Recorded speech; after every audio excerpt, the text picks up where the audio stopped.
Voilà, on y va.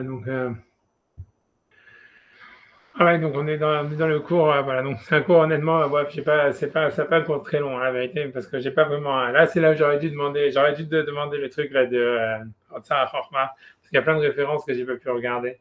Mais, mais tu vois, c'est à chaque fois la même chose, tu vois, c'est que le temps, tu vois, le truc, c'est que dimanche, tu vois, je commence samedi soir à préparer le cours, tu vois, donc après ça, samedi soir, je vois, en fait, tu vois, que je suis chez Kemat, et je fais le cours quand même, tu vois, après ça, dimanche, tu vois, j'ai tellement, tu vois, j'ai des choses à faire, j'ai pas, machin, etc. À chaque fois, je dis, bon, ok, le temps, donc à la fin, je laisse le cours comme ça, alors que ça aurait été, tu vois, ça aurait été peut-être plus sympa que si j'allais plus regarder les références. Mais bon. Là c'est sûr que ça, c'est un cours, comme je l'aurais dit, tu vois, là, j'étais échec et maths, ça veut dire, j'ai pas trouvé, j'ai pas compris, tu vois, on va dire comme ça. C'est comme l'autre fois avec le Rambam qui disait, ouais, que si une femme a une relation avec une Goya, tu peux la tuer, je sais pas quoi. Tu vois, je sais pas ce qu'il avait sorti, un truc comme ça, tu vois, c'était un truc de malade. Tu te demandes où qu'il sort des trucs pareils, tu vois, mais là c'est pas au même niveau, mais ça va, ça se rapproche quand même, quoi. C'est quand même, voilà, c'est des trucs qui sont difficiles à justifier dans la Lara. Bon, bref, donc il dit, donc on est dans la Lacha 7, Période 6, à Lacha 7, donc des lois de guerre. Donc la Rambam, il sort un chidouche, tu vois, donc je le lis d'abord, je traduis comme ça, que j'ai tsarine à lire les Tovsa, c'est-à-dire lorsqu'on fait un siège sur une ville pour la capturer, en makifin ota narba ou hotea. Ça veut dire on l'encercle pas des quatre côtés. Et là, Michelosh ou hotea, uniquement, oui, on fait la révision. Donc, il y a la Michelosh ou hotea, mais simplement de de ces trois côtés. Et donc, on manichin, makom, les voréach, et donc on laisse un endroit pour celui qui veut s'enfuir. Pour le Kol Michiyase les malettes, et à tout celui qui voudrait être rescapé, comme les malettes, je ne sais pas comment dire le mot, c'est être rescapé, réfugié, je ne sais pas. Al Nafshos pour son âme. Chez Nehemar, parce que le verset dit, bah, Izveu al Midian, ça veut dire ils ont fait la guerre où c'est-à-dire ils ont ça va, c'est une armée. Vaïtzveu, ce serait le fait le verbe d'être une armée. Je ne sais pas comment ça se traduit en français. Ils se sont, je ne sais pas quoi, ils se sont mobilisés, peut-être, j'en sais rien, sur Midian, Al-Midian, sur Midian. Kacher Siva Hachem, comme Hachem il avait ordonné, être Moshe à Moshe. Donc, tu vois, okay, quel rapport, on ne sait rien. On te dit, et puis Hachem à l'Amdou, ça veut dire qu'on a une tradition, il y a une tradition qui dit, chez Bekar Sivaou, que c'était ça, la mitzvah que Hachem avait donnée à Moshe. C'est-à-dire que Hachem, il aurait donné à Moshe comme mitzvah de quand vous attaquez Midian, ne les attaquez pas de tous les côtés et laissez un côté ouvert pour qu'ils puissent s'enfuir. Et donc de là, le Rambam dit que donc voilà, le Rambam dit que c'est pour ça donc il y aurait une mitzvah, il y aurait ça veut dire une halakha, puisque lui donc il envoie cette halakha comme ça. À chaque fois qu'en fait on fait en tous les cas un siège, c'est pas clair si c'est dans toutes les batailles, j'en sais rien, hein, je ne vais pas rentrer là-dedans pour l'instant. Mais en tout cas, à chaque fois qu'on fait un siège, il faut donc quand on fait le siège, il faut laisser un côté ouvert pour que les gens qui veulent s'enfuir ils puissent s'enfuir. Donc ça c'est ce qu'il dit. Maintenant, donc ce qui est intéressant dans ce Rambam, d'abord, ce que je veux dire, pourquoi je vous dire, pour moi j'ai pas réussi je vous dis déjà à la base que j'ai pas réussi en fait à trouver une explication à ce Rambam parce que en réalité, ça veut dire, donc cette halakha, elle n'est pas ramenée dans la Gemara, elle n'est pas ramenée dans la Mishnah. Et donc, ça veut dire, la source du Rambam, c'est un Sifri, on va le faire. Mais si vous voulez, il y a deux choses. C'est-à-dire que dans le Sifri, j'essaie de dire, cette histoire-là de la guerre de Midian, où, disons que Hachem, il aurait dit à Moshe de ne pas faire le siège de Midian de tous les côtés. Disons, en fait, d'où est-ce que tu sais même que ça devient une mitzvah pour toutes les guerres à venir? C'est ça l'histoire. Et c'est mentionné nulle part, c'est pas mentionné dans la Lacha, c'est comme encore une fois, c'est pas mentionné dans la Gemara, ni dans le Talmud Bavli, ni Yerushalmi, ni dans la Mishnah, etc., etc. Et voilà. En plus de ça, on va voir que dans le Sifri, c'est pas du tout, comment dire, c'est pas du tout, c'est pas du tout, c'est une discussion dans le Sifri. C'est comme s'il y a deux avis, quoi. Et voilà. Et donc ça, c'est une première chose, quoi. C'est ça, c'est pour ça que c'est difficile. Ce que je voulais dire encore une fois aussi, à part ça, ce qui semble aussi un autre point qu'il faut remarquer sur le Rambam, c'est que du fait que le Rambam, qui a été mentionné par les commentateurs, etc., c'est que du fait que le Rambam, quand il ramène cette halakha, donc quand il dit cette halakha ici, il fait pas la distinction, il fait pas la distinction entre une guerre de mitzvah et une guerre facultative ou une guerre de conquête. Donc, puisque en fait, jusqu'à maintenant, il avait dit voilà la différence entre une guerre de mitzvah, la guerre de conquête, etc., etc. Et il avait parlé des guerres de mitzvah et que maintenant, il parle que les guerres de mitzvah, c'est les guerres contre Amalek ou les guerres contre les 7 nations. On a l'impression que cette mitzvah, cette halakha, elle s'applique même, par exemple, contre la guerre contre Amalek ou contre la guerre contre les 7 nations, etc. Ça veut dire que ce n'est pas simplement une mitzvah qui est limitée aux guerres de conquête, ça serait en fait une mitzvah qui s'étend aussi aux guerres de mitzvah. Et ça va être discuté par Nachmanide, je veux dire, sur ce point-là, etc. Et ça veut dire à la base de la discussion, je dis tout ça à l'oral déjà maintenant, parce que j'ai obligé de le dire, c'est à la base de cette discussion, c'est parce qu'en fait, le statut de la guerre de Midian, donc qui semblerait être la source de cette halakha, en réalité, il est, comment dire, il est double, c'est quelque chose au milieu, si on veut. Ça veut dire, c'est pas une guerre de mitzvah et c'est pas une guerre facultative non plus.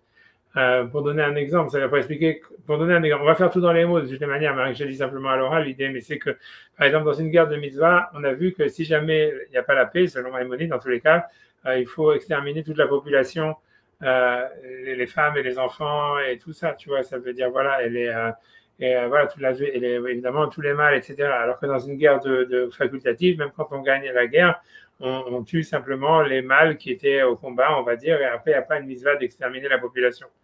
Par contre, si on regarde ça, si tu veux, donc c'est la différence principale entre une guerre de reshoot et une guerre de mitzvah, selon Maïmonide, tu vois, ça veut dire même logiquement, on l'avait déjà vu, quoi, si je crois là un petit peu, on va le retrouver, tu vois, ça veut dire, c'est ce qu'il avait dit, tu vois, c'est-à-dire, il avait dit, il dit voilà, Veimlo Ishlimu, je le reprends dans la halakha 4, Veimlo Ishlimu, ça veut dire si jamais il n'y a pas eu la paix, Ishlimu Velo Kiblu Shiva Mitzvot, ou qu'ils ont voulu faire la paix sans recevoir les 7 mitzvot, aussi Niman Milchama, donc là on fait la guerre, et Veorgim Kol Azecharim Agdolim, on tue tous les mâles majeurs, on bodizim Kol Mamonam Vetapam, et on prend en butin leur argent et leurs enfants, Ven Orgin Isha Velokatan, on ne tue pas les femmes et les enfants, chez Nehemar, puisque le verset dit Vanashim Veataf, et les femmes et les enfants, Zetav Shel Zecharim. Et ensuite, Maïmonide, il avait dit, Bamid Varim Amurim, tout ça, ce qu'on laisse donc les femmes et les enfants tranquilles, c'est Bimilchem et Areshut, c'est dans une guerre facultative, Shivim Shar Umot qui est avec les autres nations, Aval Shiva Amamin, mais les guerres de mitzvah qui sont avec les 7 nations qui habitent en Israël et Amalek, En Manichim Mehem Neshama, on laisse aucune personne en vie, etc. Il avait ramené les versets, Shenemar, Kenta Aselechol, Rak Mariamim, Lotechaye Kol Neshama, etc. C'est-à-dire que normalement la distinction principale, on avait vu selon Maïmonide entre une guerre de facultative et une guerre de mitzvah, c'est que dans une guerre facultative, on n'avait pas à exterminer la population civile. Dans une guerre de mitzvah, il faut exterminer la population civile. Maïmonide, donc après avoir fait cette distinction, il ramène cette halakha ici de laisser un endroit pour la fuite et pour laisser les réfugiés, etc., s'enfuir. Et on a l'impression, ça veut dire du fait que Maïmonide dit cette halakha après avoir amené l'histoire, tu vois, de Amon, etc., c'est qu'il applique cette loi même dans une guerre de mitzvah. Tu vois, puisqu'il n'a pas distingué, il n'a pas dit dans une guerre facultative, on laisse un endroit pour les gens pour s'enfuir. Il a dit simplement quand on fait le siège sur une ville, donc la manière dont ça se lit, ça veut dire que c'est une halakha générale qui s'applique même contre Amalek, même contre les 7 nations, etc. Alors, comme je vous dis, sur ça, Nachmanide, il va discuter. Ce que je voulais dire, donc pour revenir à ce que je disais, c'est que la guerre de Midian, c'est un statut intermédiaire, parce que quand on regarde là-bas, Hachem et tout ça, Moshe et compagnie, ils disent de laisser en vie les filles qui n'avaient pas eu de rapport sexuel ou qui n'avaient pas l'âge d'avoir des rapports sexuels, et de tuer toutes celles qui avaient l'âge d'avoir des rapports sexuels. Et les hommes et les garçons aussi, on a l'impression qu'on tue les enfants. Je sais plus, on tue les enfants mâles. Les enfants mâles, on les tue tous, mais chez les filles, on laisse celles qui ont pas atteint l'âge de la maturité sexuelle.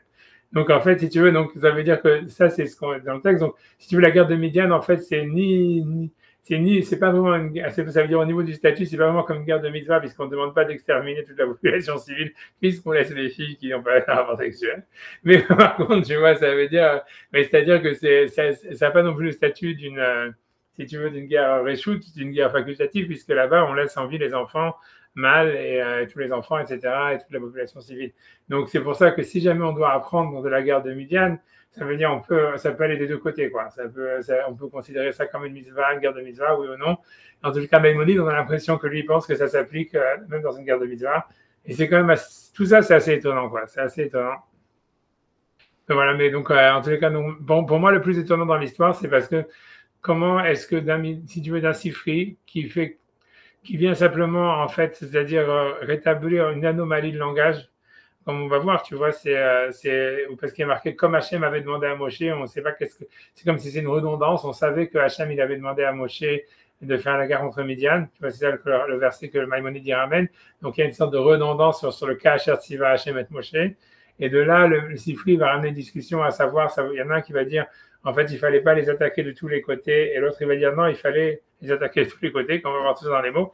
Et de là, tu vas construire une halakha qui va s'appliquer à toutes les guerres, tu vois, c'est-à-dire d'où tu sors un truc pareil. Ça veut dire, même si, tu vois, ça veut dire comment tu peux prendre d'un truc qui n'est pas ramené ni dans la Mishnah, ni dans la Gemara, ni rien, un truc qui est ramené a priori simplement comme sorte de midrash qui est ramené pour expliquer une anomalie de langage, tu vas faire de ça une halakha que tu vas appliquer à toutes les guerres, c'est super étrange, tu vois. Et donc pour moi, c'est au niveau technique de la halakha, c'est super étrange. Et voilà, donc si vous voulez, donc on va aller étape par étape. D'abord, on va regarder d'abord le livre, ça veut dire le texte de la guerre de Midian, quoi. C'est simplement pour faire, voilà, pour rafraîchir à la mémoire. Et voilà, pour vous dire, en fait, toute l'oral, ça veut dire simplement pour expliquer le statut de cette histoire. Donc, en fait, il y a marqué maintenant, attends, je voulais zoomer, j'ai pas zoomé, je vais m'en sortir. Voilà, je pense que là, c'est assez bon. Ouais, je pense que c'est bon. Une seconde. Il n'y a rien. Voilà. Donc, là, ça, c'est le paragraphe. C'est tout simplement l'histoire de la guerre de Midian. Donc, d'abord, Hachem el Moshe les morts. Hachem a dit à Moshe en disant, mais comme Nikmat Bene Israël met la Midianim, Mahar Teasef el Amecha, c'est-à-dire, venge la vengeance des enfants d'Israël, des Midianim. Ensuite, tu seras, comment dire, tu pourras rentrer, et la Sefet Amecha, ça veut dire revenir, je ne sais pas, quand ils ont dit gather to your kind, je ne sais pas ce que ça veut dire. Ça veut dire que tu vas pouvoir revenir, te rassembler avec les autres êtres humains, c'est-à-dire que tu vas pourrir dans une tombe, quelque chose comme ça, puisque c'est comme ça qu'on se réunifie avec son peuple, tu vois, mais bon, peu importe, pourquoi pas, je veux dire. Mais ok, donc ça veut dire grosso modo que après, ça veut dire après la guerre d'Amalek, après la guerre de Midian, Moshe allait mourir, quoi, c'est la dernière chose qu'il faisait. Vaïdaba Moshe l'âme les morts, Chaletsu Metechem Anashim la Tzava, donc ça veut dire les Chaletz, ça veut dire encore une fois, c'est armé ou armé, je ne sais pas, conscrivez parmi vous des gens pour aller faire la guerre, pour faire l'armée, Veyu al Midian, Netet Nikmat Hachem de Midian, et qui s'aille sur Midian pour faire la vengeance d'Hachem sur Midian. Elef Lamaté, 1000 soldats par l'école Matot Israël, Tishlechu la Tzava. Ça veut dire 1000 par maté pour toutes les guerres, par chaque tribu d'Israël, vous enverrez dans l'armée. Et donc, chaque tribu d'Israël envoyait 1000 soldats. Le mot Vaïmaseru, Vaïmaseru, ça veut dire ils ont été envoyés. On va voir que dans le Sifri, ça va être discuté. Donc, chacun envoyait 1000 soldats par tribu. Ce qui est intéressant aussi, tu vois, ça veut dire quelque chose, tu vas remarquer, qui justement montrerait encore une anomalie, tu vois, dans la guerre de Midian. Voilà, bon, je ne vais pas faire commenter dessus, mais c'est-à-dire que si on regarde dans l'histoire, la guerre de Midian, c'est la seule guerre dans toute l'histoire, on va dire, où la tribu de Lévi, elle a participé. C'est-à-dire que normalement, la tribu de Lévi, tu vois, c'est un peu comme les Bachouré Yeshiva, c'était ça leur statut, ça veut dire que c'était ceux qui devaient s'occuper de la spiritualité du peuple d'Israël, et donc en fait, ils participaient pas à aucune guerre. Et en fait, ça veut dire ouais, c'est ça le fait, quoi. Ça veut dire qu'ils n'avaient pas une obligation de participer ils n'ont pas a priori participé à toutes les autres guerres. A priori, même, ça veut dire, on va dire, je ne vais pas rentrer dans les guerres de mitzvah, pas guerre de mitzvah, etc. Mais en tous les cas, dans les guerres normales, ça veut dire, on ne voit pas que les tribus de Lévi, elle a participé à aucune guerre, sauf ici. puisque en fait à l'époque, quand on compte tous 12 000, ça ne peut pas être Ephraïm et Menaché qui sont considérés comme deux tribus uniquement quand ils arrivent en Israël, en ce qui concerne le partage de la terre d'Israël, mais ça veut dire dans le désert, Ephraïm et Menaché sont considérés comme une seule tribu à chaque fois. Enfin, ça veut dire sous. Non, et en fait, on apprend dans deux versets en tout cas que ici, le Shevet Lévi, il a participé à la guerre. Tu vois, a priori parce que tu vois, c'était une guerre spirituelle, quoi. Mais tu vois, mais pour moi, parce que voilà, c'était pour ceux qui avaient fait fauter les enfants d'Israël, etc. Ils avaient une responsabilité aussi du fait qu'ils n'avaient pas, eux, réussi à arrêter, on va dire, la Vodazara, et c'est la responsabilité des rabbinim ça veut dire d'avoir laissé le peuple, si tu veux, s'enfoncer spirituellement. Et, donc c'est pour ça, si jamais cette guerre elle était une réparation par rapport à ça, donc il fallait qu'ils participent à la guerre physiquement. Mais bon, mais ce que je veux dire, tout ça pour moi, c'est que c'est pour ce qui nous intéresse dans notre sujet à nous, c'est que ça montre déjà que cette guerre, moi, à mon avis, c'est ça ma question, c'est une guerre exceptionnelle. C'était pas, je ne vois pas comment est-ce qu'on peut apprendre de cette guerre des règles. Tu vois, ça veut dire, voilà, il y a plein de choses, tu vois, qui étaient spécifiques à cette guerre. Tu vois, comme on a, voilà, donc, pour moi, c'est pour ça que c'est difficile. Comment est-ce que Maïmonide, de là, il veut étendre cette halakha à dire à toutes les guerres, c'est comme ça. Donc après, bon, on nous raconte toute l'histoire. Vaishlach otam Moshe elef lamaté la tzava. Donc il a envoyé 1000 soldats par soldat, tu vois, pour l'armée. Otam et Pinchas ben Elazar à Cohen. Donc eux et Pinchas, le fils d'Elazar à Cohen, la tzava. Ça veut dire pour l'armée. Au clé à Kodesh v'hatzotzot teroa beyado. Donc les ustensiles saints et les trompettes de rassemblement ou j'en sais rien, trompettes de sonnerie dans sa main. Baïtzbou al Médian, et ils ont fait l'armée sur Médian, ils se sont construits sur Médian, ils ont fait une armée sur Médian, et c'est là voilà, le pasouk, fameux pasouk sur lequel il y a l'anomalie, Kasher Tziva Hashem et Moshe, comme Hashem avait demandé à Moshe, Vayargu Kol Zachar, ils ont tué tous les mâles. Et ça veut dire, alors tu vois, moi honnêtement, je ne crois pas vraiment que le Kasher Tziva Hashem et Moshe, il est vraiment, tu vois, tellement en trop. La preuve, c'est que Rachid, tu vois, lui-même, il voit beaucoup de problèmes. Tu vois ce que je veux dire. C'est-à-dire quand je regarde les commentateurs du Chumash, ça veut dire personne ne trouve que ce Kasher Tziva Hashem et Moshe, il est tellement bizarre, tu vois.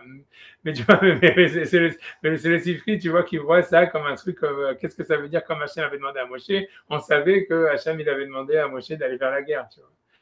Mais c'est tout, c'est ça le truc, tu vois, ce que on va voir le Sifri dans les mots dans 2 minutes, mais voilà quoi. Après, on te dit, c'est pour vous dire toute l'histoire, que voilà, Ben Malché Midian, Argou al-Halalehem, donc ils ont tué les rois de Midian, Evi, Bet Rekem, Bet Sour, Bet Rour, Bet Reva, Hameshet Malché Midian, les 5 rois de Midian, Ben Bilham, Ben Beor, et Ben Bilham qui était là-bas aussi par accident, Argou et Harev, ils l'ont tué aussi par le glaive. Vaishvou, Ben Israël, Neshe Midian, donc les enfants d'Israël, eux, ils ont donc capturé les filles de Midian, Bet Apam et les enfants. Donc au début, on voit qu'on a l'impression que même les rabbinim, ça veut dire même les chefs de la si tu veux, de l'armée, eux-mêmes, ils croyaient que c'était une guerre facultative, quoi. Ils ne savaient pas le statut de guerre de mitzvah, puisque eux, tu vois, quand ils font la capture, ils disent, ils laissent les femmes en vie, ils laissent les enfants en vie. Par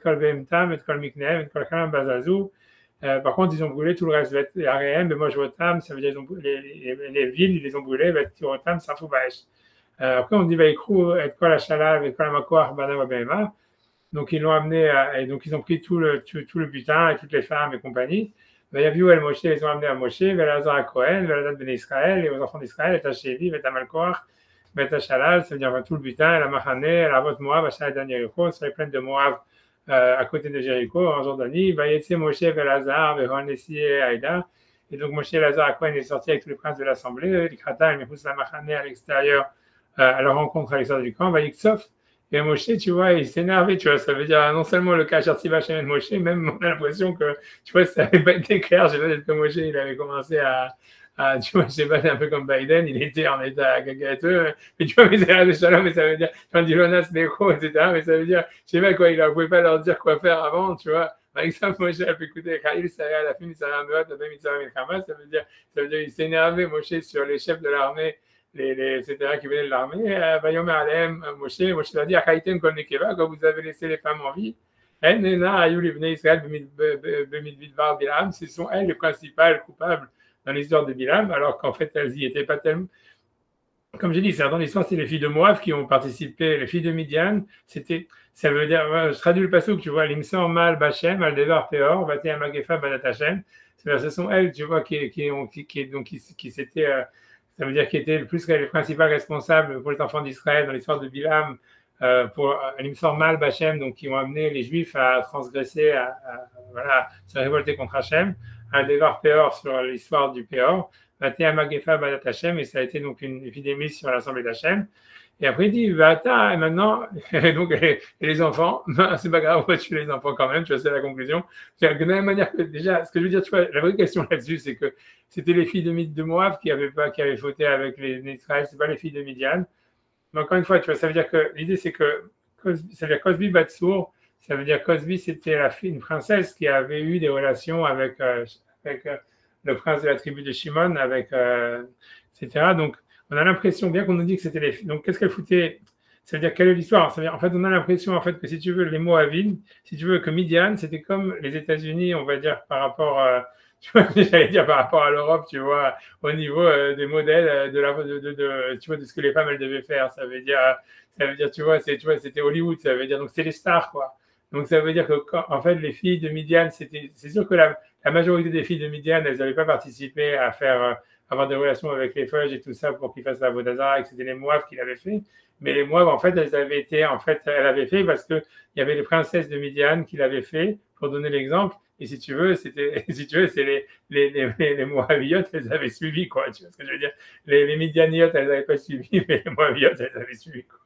Mais c'est eux qui sont portés responsables parce que c'est eux qui avaient donné le modèle, tu comprends? C'est eux qui ont donné, si tu veux, voilà, voilà, c'est comme les films hollywoodiens sur l'identité féminine, tu vois, ça veut dire, tu vois, après, tu vois, ça veut dire, en Europe, on suit, tu vois, est-ce que les Américaines, elles sont vraiment comme elles sont dans les films? Sûrement pas, tu vois, mais les Européennes, c'est celles qui veulent être comme les Américaines dans le film, tu vois.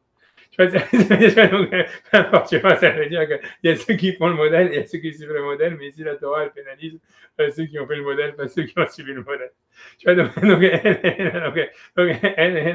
veut dire, c'était elle qui était, tu vois, donc ce sont elles qui ont été, tu vois, qui ont été pour les enfants d'Israël pour donc faire transgresser une règle contre Hachem, elle devait faire. Et donc il dit, donc encore une fois, il dit Ve'ata yagu kol zahar bataf, ça veut dire tuer tous les petits enfants, garçons. Je ne sais pas qu'est-ce qu'ils ont foutu dans l'histoire. Kol isha yodatish, et donc toutes les femmes qui ont eu des relations sexuelles, les mishkav zahar avec des hommes, Arogu vous les tuez. Mais vechol ataf banashim, mais tous les enfants, filles, achalo yadu mishkav zahar, qui n'ont pas eu de relations sexuelles, echayu lachem, vous les laissez en vie.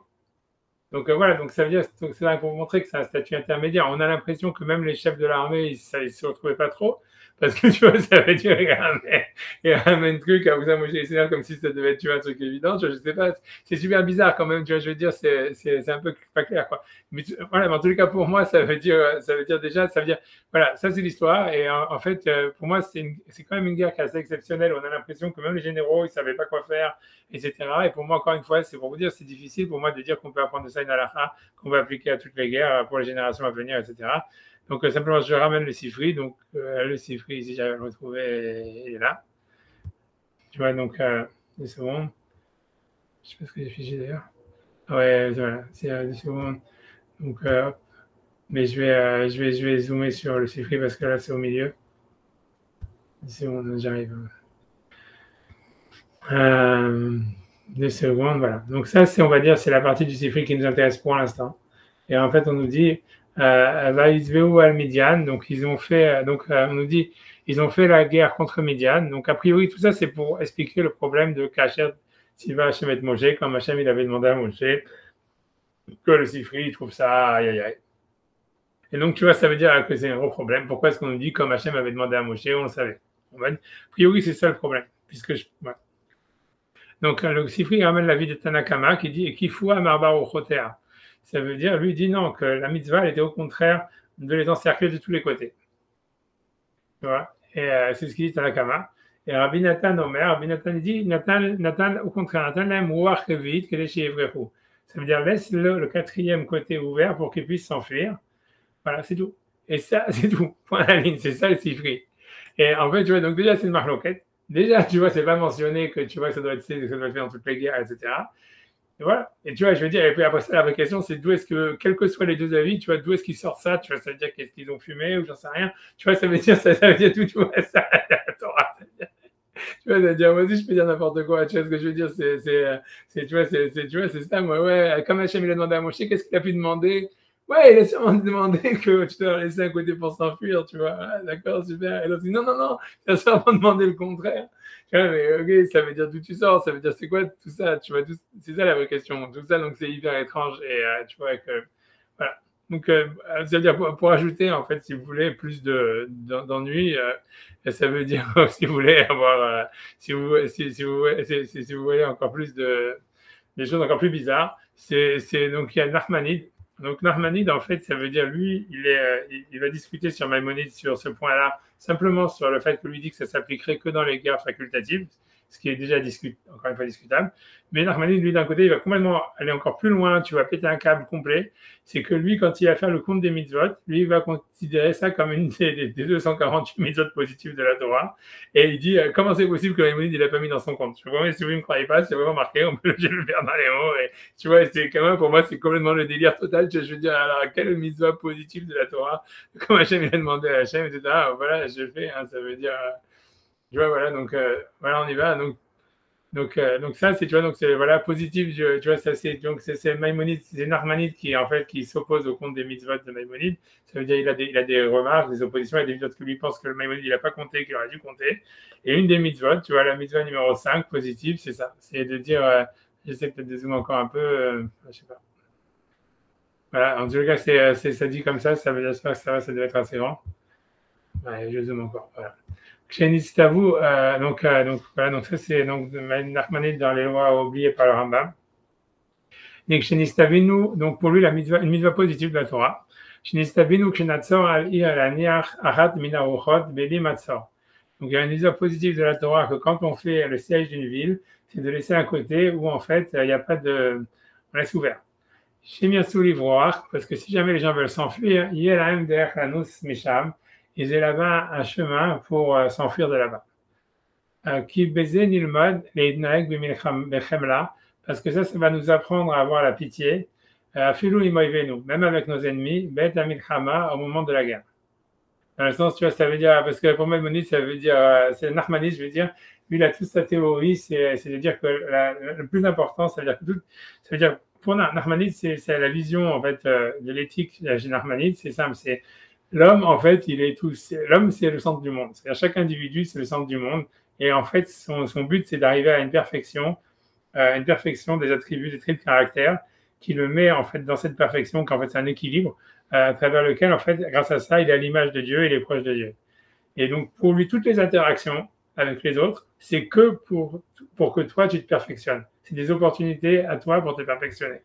Donc, c'est pour ça que lui, à chaque fois, il interprète toutes les mitzvot. Ça veut dire pour lui, c'est jamais, en fait, tu vois, c'est pas qu'on a pitié de l'ennemi. C'est que Hachem, il veut que toi, tu apprennes à avoir pitié. Tu vois, c'est quand, par exemple, tu vois, il va discuter sur la mitzvah, par exemple, de pourquoi est-ce qu'on ne peut pas tuer un animal avec sa mère le même jour. Alors, il dit oui, alors, Maïmonide, il dit oui, c'est parce qu'il faut préserver les espèces et pas détruire l'environnement, si on veut. Et Nachmanide, il va dire non, c'est pas ça, Hachem, il a rien à foutre de l'environnement, il n'y a que l'individu qui compte. C'est pour nous apprendre à nous à ne pas être cruels. Tu vois, ça veut dire c'est toujours sa vision, ça va expliquer ça. Ça veut dire que Maïmonide, il a une vision comme ça, que ça veut dire pour lui, ça veut dire la Torah, et tout, c'est l'homme, il est seul avec lui-même à l'image de Dieu. Et la Torah, c'est en fait, c'est sa manière, tout est fait, toutes les interactions avec le monde de la matière et tout ça, c'est fait simplement pour justement qu'il soit encore plus, pour qu'il se perfectionne dans cette image d'être à l'image de Dieu. Donc, c'est ce qui veut dire qu'on ait pitié avec nos ennemis, même au moment de la guerre. Ce qui veut exclure par là, c'est de dire que c'est pas pour les ennemis. Ça veut dire que eux, c'est pas qu'on a pitié des ennemis, c'est que nous transformer à nous, que nous apprendre à nous à avoir pitié au moment de la guerre. Tu vois, c'est ça ce qu'il veut dire avec cette phrase, etc. Bon, peu importe, tu vois, j'en sais rien, tu vois, je vais pas rentrer là-dedans. Il a sûrement raison, je veux dire, c'est en tout cas, c'est la vision américaine en tous les cas. Ça veut dire, voilà, peu importe, tu vois, j'en sais rien. C'est hyper égoïste, mais en fait, les masses, je veux dire, c'est la seule vraie philosophie, c'est une philosophie égoïste, quoi. Je veux dire, on peut pas. Bon, bref, je ferme la parenthèse, c'est pas la peine de rentrer là-dedans, mais c'est ce qu'il dit. En tous les cas, c'était parce que leur devoir, il fallait quand même expliquer cette phrase. Bon, donc, il dit, à part ça, donc lui, après ça, et encore une fois, tu vois, on voit bien que Nachmanide, lui, ce qu'il veut éviter dans la raison de la mitzvah, c'est on a pitié des ennemis. Tu vois, pour lui, pas question d'avoir pitié des ennemis, c'est pour nous qu'on devienne gentil, tu vois, qu'on ne devienne pas cruel. Mais deuxième explication dans la mitzvah, qui veut pour lui surtout, c'est-à-dire évacuer l'idée qu'on a pitié des ennemis, c'est une raison stratégique, tu vois, qui fait sens. Donc lui va dire, on voit tikkun, et ça c'est encore, il y a encore une véritable raison dans cette mitzvah. Chez Niftach Lahem Petar, ça veut dire c'est qu'on leur ouvre une ouverture, chez Livrekou, pour qu'ils puissent s'enfuir, Velo Itraskou Likratenu, et que ça veut dire, et qu'ils ne viennent pas se renforcer avec, tu vois, full power, ça veut dire contre nous. C'est-à-dire, c'est si jamais quelqu'un il se sent acculé et qu'il n'a pas d'espoir de survie, en fait, tu vois, donc il va se battre avec la force du désespoir et malheureusement, il risque de gagner, quoi. Donc, en fait, si tu veux, la manière de... On va voir que ça a été beaucoup plus encore... Les commentateurs, ils vont beaucoup plus encore parler sur ça énormément. C'est très intéressant. Mais ça veut dire, en tout cas, Nachmanides, pour l'instant, il reste simplement là-dedans. C'est que, voilà, c'est une raison stratégique. En laissant une ouverture à la personne de s'enfuir, en fait, tu lui laisses la possibilité, tu as de la chance qu'en fait, qu'il ne va pas, en fait, utiliser toute son énergie contre toi. Et donc, ce serait... Voilà, mais encore une fois, quelles que soient les deux raisons qu'il a données, il a évité l'idée de dire on a pitié des ennemis, quoi. Contrairement, tu vois, entre parenthèses, tu vois Maïmonide dans le texte que lui, il dit c'est pour sauver la vie des habitants. Si tu regardes, je reprends simplement ici, je vais remettre 2 secondes Maïmonide, 2 secondes si tu vas le retrouver. Voilà, comme d'habitude. 2 secondes, voilà, je remets ça 2 secondes. Si on regarde, tu vois, c'est le texte de Maïmonide quand il a ramené cette halakha, lui, il dit au manichin makom les boréach, on laisse un endroit pour le fuyard. C'est les malades et tout celui qui veut un nafsho, tu vois, pour celui qui veut sauver son âme. On a l'impression, tu vois, et ça suit la philosophie de Maïmonide en général, que pour Maïmonide, tu vois, si tu veux, l'autre est plus important que toi, tu vois, c'est-à-dire, l'idée c'est qu'on a pitié, ça veut dire on essaye de sauver la vie des habitants de la ville, tu vois. Ça veut dire pour Maïmonide, c'est la raison humanitaire qui a avancé, alors que Nachmanides, il donne 2 raisons, parce que justement, il veut éviter de donner une raison humanitaire. Je vais revenir dessus. Il dit en fait que c'est soit une raison stratégique pour que les gens ne viennent pas, en fait, ça veut dire nous attaquer d'une manière avec toute leur énergie, soit c'est pour nous, pour qu'on ne devienne pas cruel. Tu vois, ça veut dire, ok. Mais on voit tikkun les niftar la bedar kede, donc on leur ouvre une ouverture pour pas qu'ils se renforcent et qu'ils nous attaquent avec toute la force. Chez Nehemar, et donc quelle est la source? Généralement, Baïtzbe ou Al-Midian, Kachat Siva Hashem et Moshe. Donc ils ont fait la guerre à mission Midian comme Hashem avait donné à Moshe, mais dans Shub et Sifri, et ils ont fait un dracha dans le Sifri, et qui fout à Mishalosh Kochotea, que la mitzvah, qu'est-ce que ça veut dire, comme Hashem avait demandé à Moshe, ça veut dire encercler là uniquement des 3 côtés.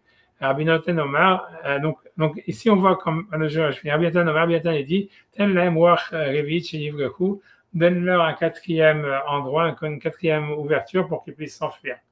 Et tu vois, ça veut dire, déjà, quand on voit ces Nachmanides, déjà, ça répond à une question qu'on avait sur Maïmonide, c'est-à-dire que, a priori, Nachmanide, dans le Sifri, chez nous, en fait, dans notre Sifri à nous, on avait vu que c'était une discussion. Il y avait Tanakama qui disait attaquer des 4 côtés, et Rabbi Nathan, il disait non, au contraire, laisse un chemin pour s'enfuir. Et on a vu une des questions qu'on avait, c'est pourquoi est-ce que Maïmonide, il va trancher la halakha comme Rabbi Nathan, alors que c'est une discussion.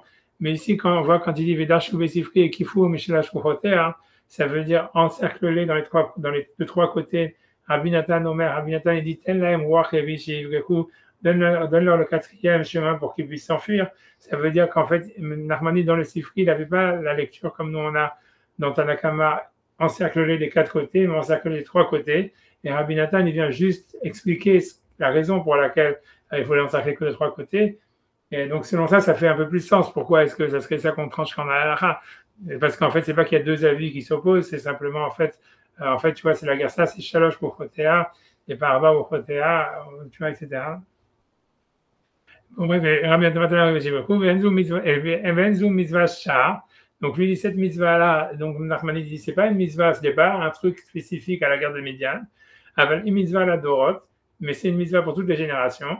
Et tu vois, Nachmanides, il ne trouve pas nécessaire d'expliquer pourquoi, comment, d'où il sort ça, etc. Ça veut dire, il affirme d'une manière gratuite, comme si c'était une évidence, tu vois, que voilà.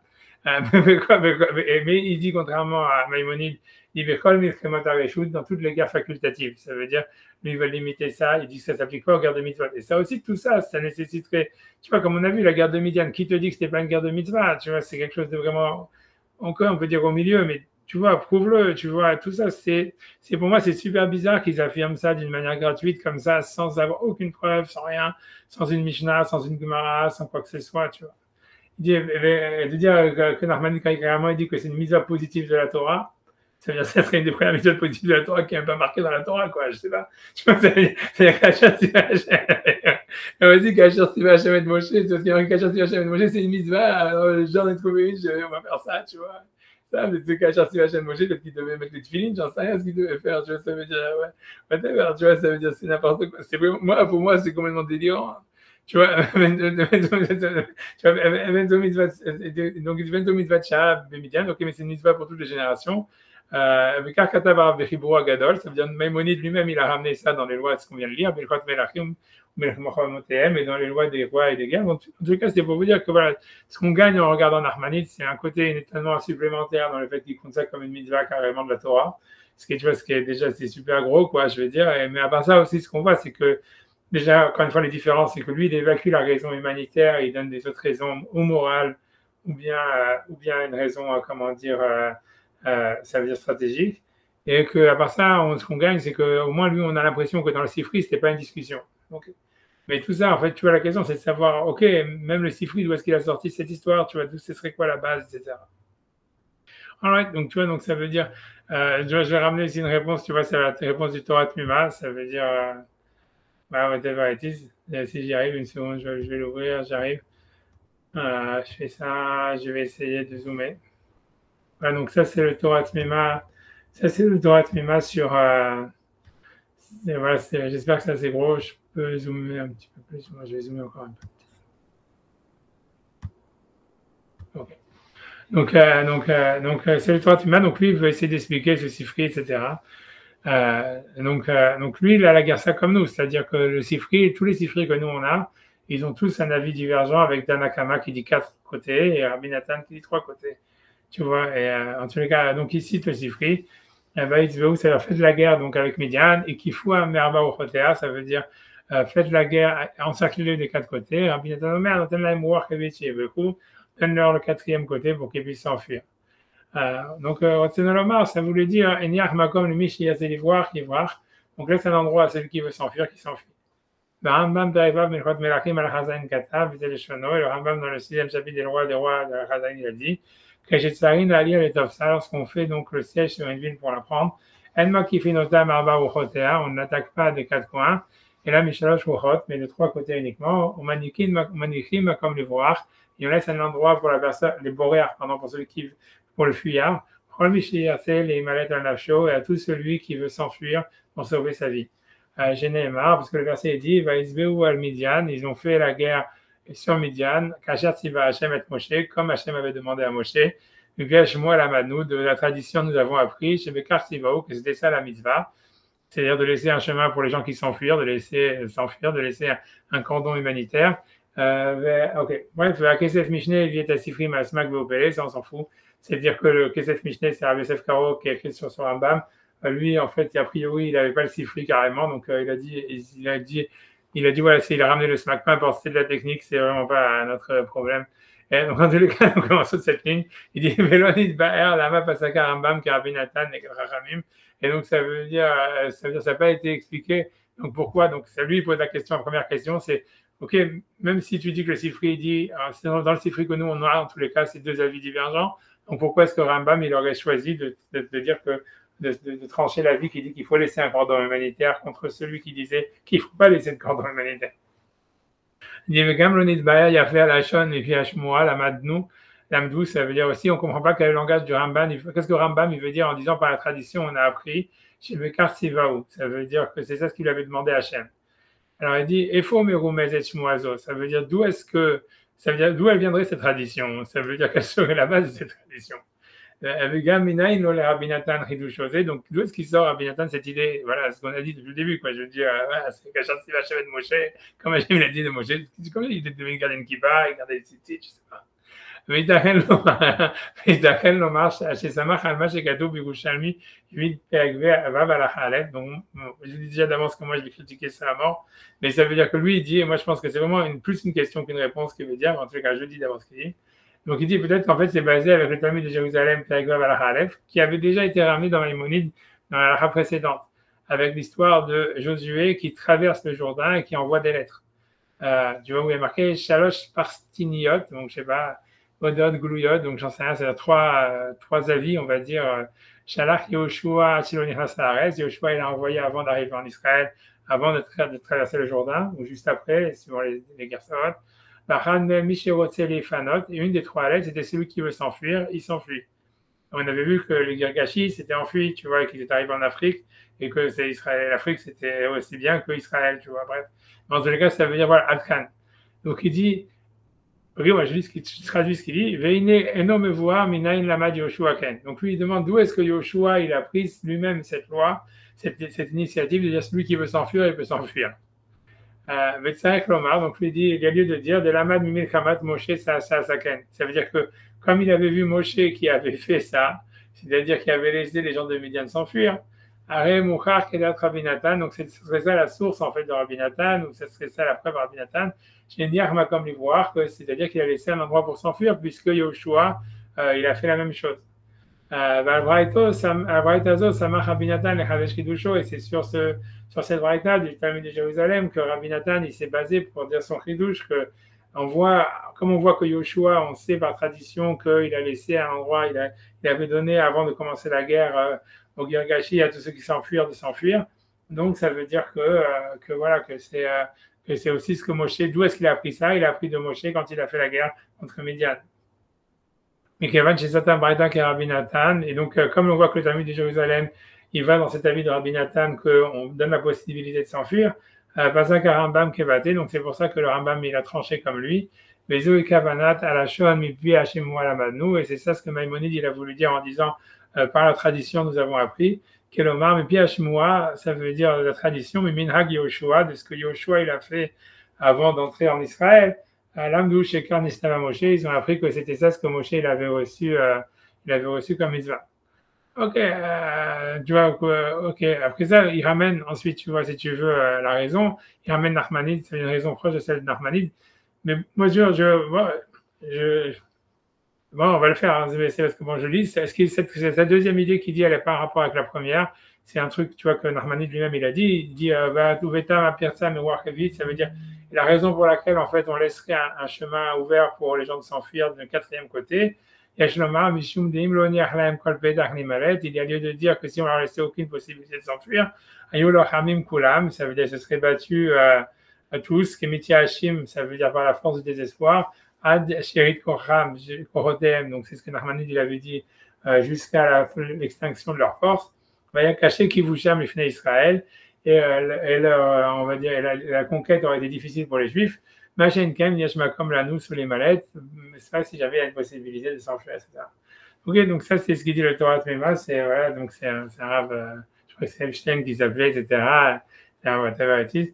Et Rabbi Wattengeber qui a écrit un livre, qui a réédité son livre qui parle de Safar et Némanim, pourquoi l'importance d'étudier en hébreu, etc. Tu vois qu'il a un livre qui normalement fait 10 pages et que grâce à Wattenberg, maintenant il fait 500 pages. Et tu vois, ça veut dire mais c'est vrai, mais ce que je veux dire, tu vois, c'est que voilà, donc ça c'est ce qu'il dit. Pourquoi moi je suis pas d'accord avec ça principalement, c'est parce que ça veut dire, moi je pense que ce qui ramène que du Yerushalmi, etc., est-ce que le Rambam lui-même il avait ramené cette histoire-là, c'est une preuve inverse à ce qu'il dit. C'est parce que voilà, comme on avait vu, c'est-à-dire que Maïmonide il dit ouais, on demande la paix, on demande la paix. Et après ça, il dit voilà, on dit aussi, même quand Yoshua il a commencé la guerre en Israël, il a demandé aux gens qui voulaient s'enfuir de s'enfuir. Mais l'histoire, c'est qu'une fois que la bataille elle a commencé, tu dis pas, si jamais les mecs ils disent on va cesser le feu, tu dis pas oui, ils sont d'accord, on va cesser le feu parce qu'on cherche la paix. Tu vois, ça veut dire, c'est une fois que la bataille elle a commencé, tu dois exterminer toute la population. Tu vois, c'est comme ça que Maïmonide, on l'a vu déjà, on a relu ce passage de Maïmonide, etc., sur les guerres de mitzvah, c'est-à-dire, on demande la paix. Et si tu veux la paix, il y a la paix tout de suite, ça veut dire, Sheva mitzvot ben noach, tatati, tatata, t'as un statut protégé et tout. Mais une fois que tu as dit non, eh ben, c'est fini, on te dit pas, on revient pas tous les quarts de rue, tous les 10 minutes, est-ce que tu veux faire la paix, est-ce que tu veux faire la paix? C'est une fois que t'as passé le truc, ça y est, c'est fini, tu vois. Et donc, c'est pour ça que moi, je vois pas du tout, moi, je pense que qu'il ramène comme une halakha, comme étant la source, moi, je vois ça plutôt comme une preuve contraire, parce que c'est-à-dire qu'on voit bien que Yoshua, il n'a pas envoyé des lettres, est-ce que vous voulez vous enfuir à chaque bataille qu'il a fait. Tu vois, c'est une fois que les types qui ne voulaient pas s'enfuir, ils ne sont pas enfuis, bah, c'était tout bête. C'est pour ça que justement, on avait vu les types qui s'étaient déguisés, etc. C'est parce qu'ils disaient, ouais, nous, c'est-à-dire on n'a pas accepté, on n'a pas reçu la lettre, vous n'avez pas reçu la lettre, comme ils ont dit certains commentaires, peu importe l'histoire, mais ça veut dire, c'est Maïmonide qui dit ça, mais ça veut dire qu'il n'y avait plus d'occasion. Après, c'est pas une fois que la bataille a commencé, c'est fini, il n'y a plus de.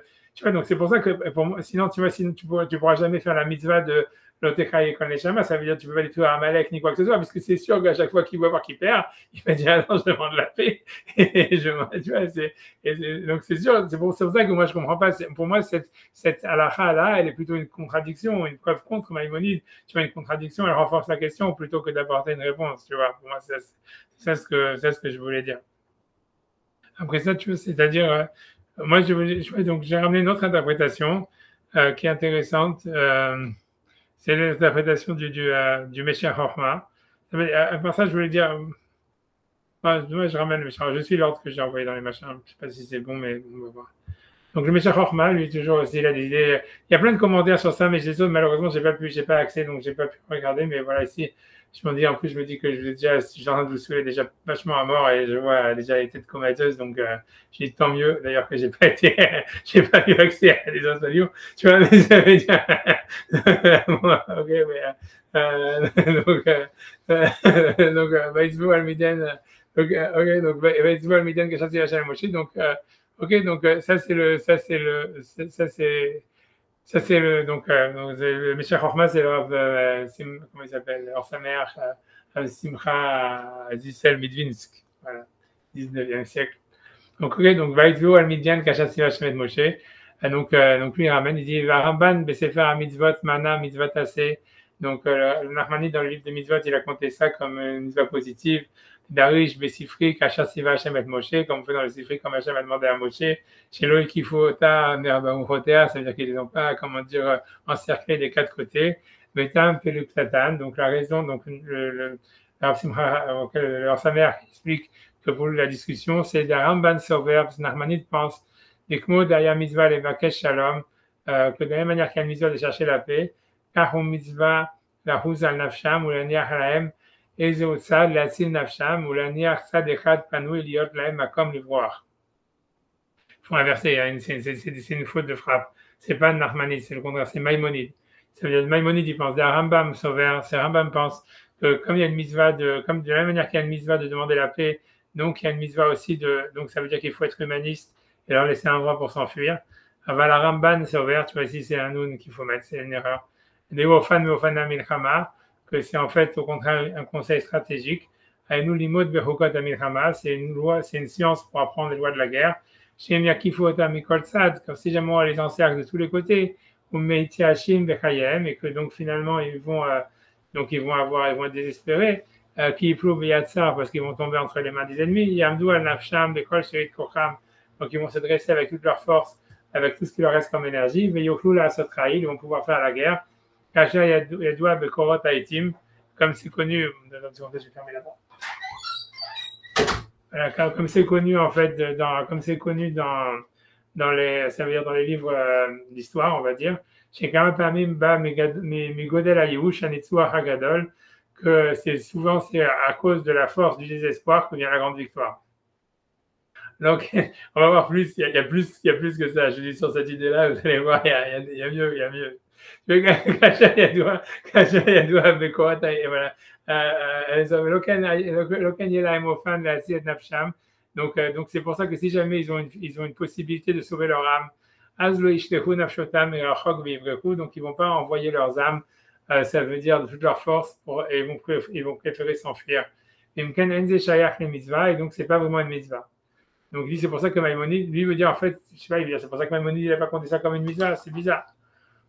Donc en tous les cas, lui, ce qu'il va dire, il va continuer à expliquer en fait la marloquette qu'il y a dans les Sifri. Ça veut dire, il va expliquer la discussion entre Rabbi Nathan et Tanakama dans les Sifri. Donc il veut dire comme ça, il dit Rambam, des baisers à des Shabir et Sifri, parce que dans les Sifri, il est marqué Vaïmaskou Malfé Israël, Magid Akatu, Shayu Bene Adam Tzadikim Uksherim. Donc, c'est-à-dire que si on revient dans le Sifri, en réalité, dans le même Sifri, il y a une autre discussion entre Rabbi Nathan et Haramim. Donc, je vais le ramener 2 secondes. Je reviens sur le Sifri. Non, c'est pas ça. Mais 2 secondes, 2 secondes.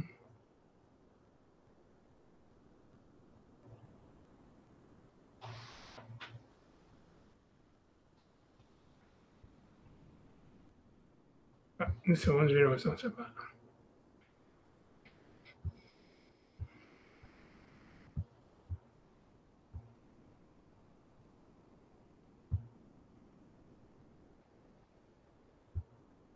Voilà, 2 secondes.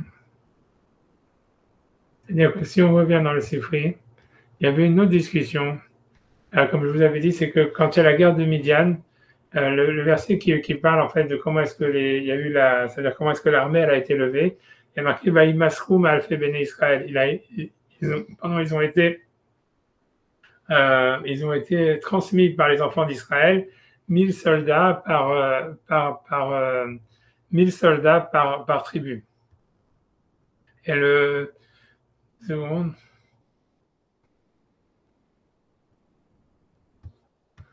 Une seconde. Une seconde.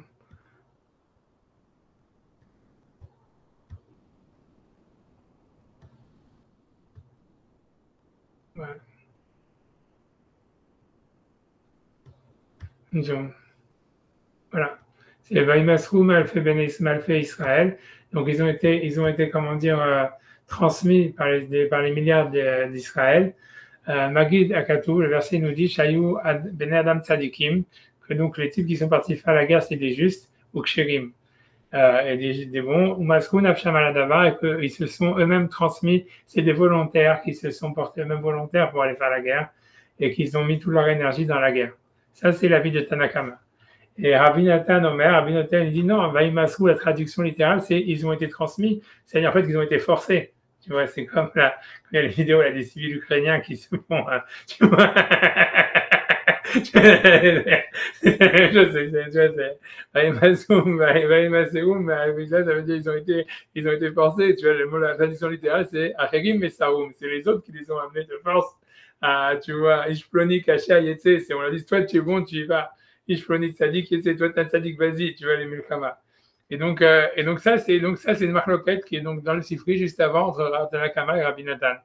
Après ça passe sur autre chose, mais ça veut dire en fait donc le Meshach Chorma, il veut faire une connexion entre les deux discussions, entre à savoir l'histoire de savoir est-ce que la mitzvah elle était de les encercler de tous les côtés ou pas. Ça veut dire, et en fait si tu regardes Tanakama, donc c'est celui qui dit que c'était des tzadikim qui étaient volontaires, et Rabbi Nathan c'est celui qui dit non, en fait c'était des types qu'ils ont été forcés d'y aller contre leur gré.